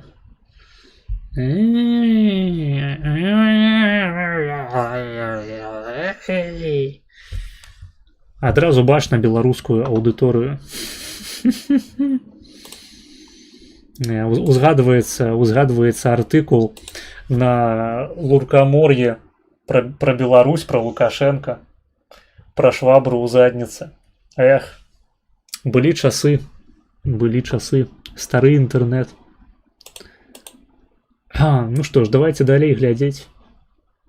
Шахматы з хлеба. Стоп, якое глядзець? Шахматы з хлеба. Шахматы з хлеба гэта цудоўна, але ў нас стрым ужо падышоў да завяршэння. Мы сядзім ужо 3 гадзіны. Я думаю, трэба скончваць. Як вы лічыце? Так, адкуль ты ведаеш? Я просто, блядь, колькі? Амаль што 21 год жыў у Беларусі. Я вас ведаю як аблупленых. Гэта толькі я, свабодны беларус у Польшчы, магу абраць мальчыка. А вам яшчэ трэба пераадолець сваю рабскую мараль. Вам трэба пакаяцца за Савецкі Саюз, за грахі, якія ён здзейсніў, за тыя злачынствы, якія ён выканаў над нашым народам. І пакуль вы гэтага не зробіце, мальчика вы не заслужили. Вось. Так, хороший стрим, да, завтра в то же время и в тот же час. Не, завтра не будет стриму. У нас стримы 2 разы на тыдзень. Наступны стрим будзе у суботу. Вось. Таму побачимся з вами у суботу. Магчыма, якую-небудзь кампазіцыю музыкальную вам поставлю на развітанне. Калі б мы былі на кіку, то можна было б любую хуйню ставіць, але я боюсь копірайту. Вы там пакуль ставце падабайкі, хто яшчэ не паставіў, таму што я бачу 15 чалавек на стрыме. Перыядычна адбываецца ратацыя. Ставце падабайкі, шэрце. Хто яшчэ не падпісаўся, падпісвайцеся на Twitch, на YouTube, на Кік, на Телегу, на Patreon. На Patreon ёсць як платныя, так і бясплатныя падпіскі. Платныя падпіскі даюць вам усялякія цікавыя бонусы. Раю азнаёміцца з іхным спісам.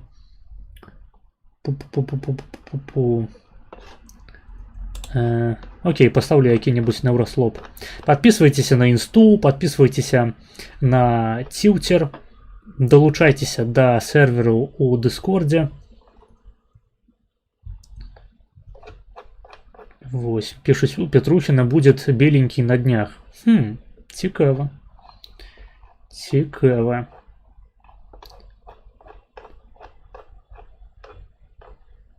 Беленькі быў нядаўна, здаецца, на радыё Свабода таксама, або на Свабода Прэміум.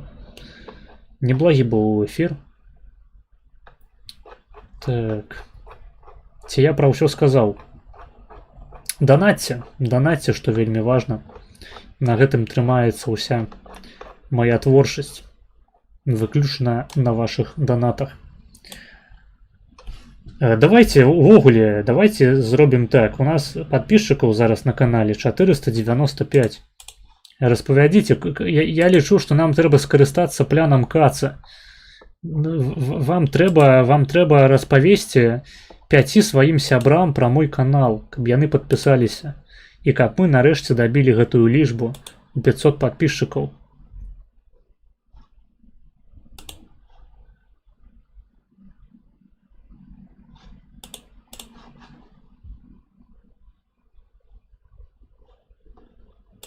Вось. Ну, карацей, давайте. На пабачэнне. Навумчык пастаянна на прэміум сидит. Ну, ён там, здаецца, і працуе. Гэта акурат не дзіўна. Хаця за Навумчыкам таксама ёсць сэнс сачыць, чытаць ягоны тэлеграм-канал. Талковыя рэчы там перыядычна прагледжваюцца. Все, давайте. Дзякую усім, хто данаціў. Дзякую усім, хто пісаў паведамленні ў чат. Дзякую усім, хто проста глядзеў, хто ставіў падабайкі, хто шэрыў. Усім дзякуй, што былі сёння з намі. Спадзяюся, не задушніў. Спадзяюся, думкі, якія я выказваў, былі для вас ясныя, таму што я ўсё яшчэ працую над сваёй потоковай мовай, і перыядычна я запёжжваюся і проста забываю, пра што я з самага пачатку хацеў сказаць. Вось, пабачымся з вами на наступных стрымах. І чакаем дэбатаў Лізы Пракопчык з Олегам Фрэнам. Чакаем сумескі з Базалевічам. Спадзяюся, я правільна. Базілевічам. Сумескі з Базілевічам. І, у прынцыпе, усялякіх цікавых прыгодаў, конфаў і, магчыма, нават лекцыяў у бліжэйшай будучыні. Все. Давайте я поставлю вам композицию, якая называется «Корпус Фрэна». І на гэтым мы скончым. Давайте. Усім да побачення. І добраніч. Добраніч.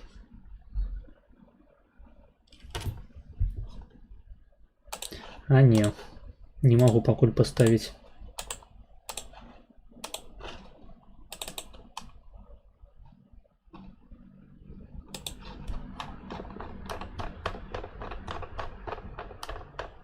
А вось цяпер магу.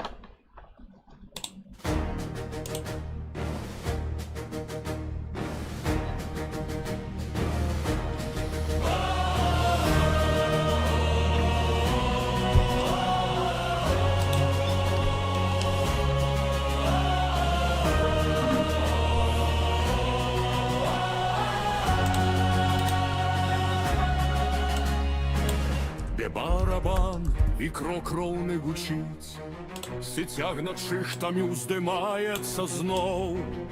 Там, дзе будучыня воляй гарыць, ідзе корпус, ідзе без слоў. Маладыя аблічы жалезны шыхт, сэрца б'ецца, нібыта медны звон. Нас вядзе наперад Фрэна рык, бо пад сцягам Фрэна новы закон. Корпус Фрэна, гонар нацыі, крокам цвёрдым да перамог. Корпус Фрэна, гонар нацыі, з намі праўда, з намі Бог.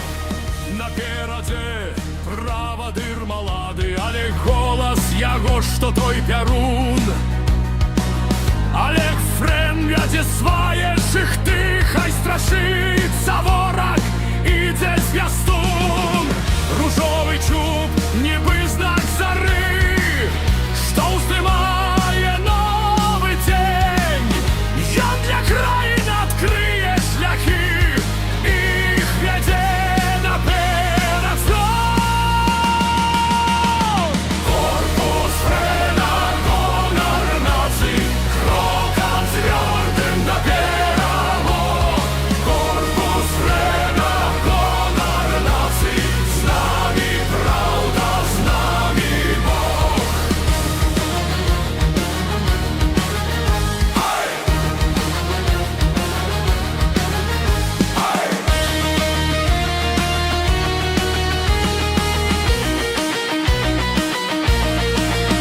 Кандыдат ад народа, надзея жыве, любоў дайчыны ў вачах гарыць. Нацыя удзячная будзе, хай вечна вядзе.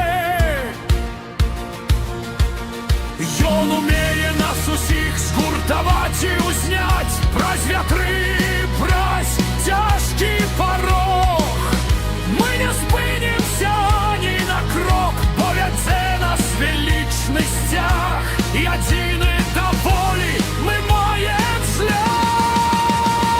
Корпус Фрэна, гонар нацыі, голас моцны як адзін.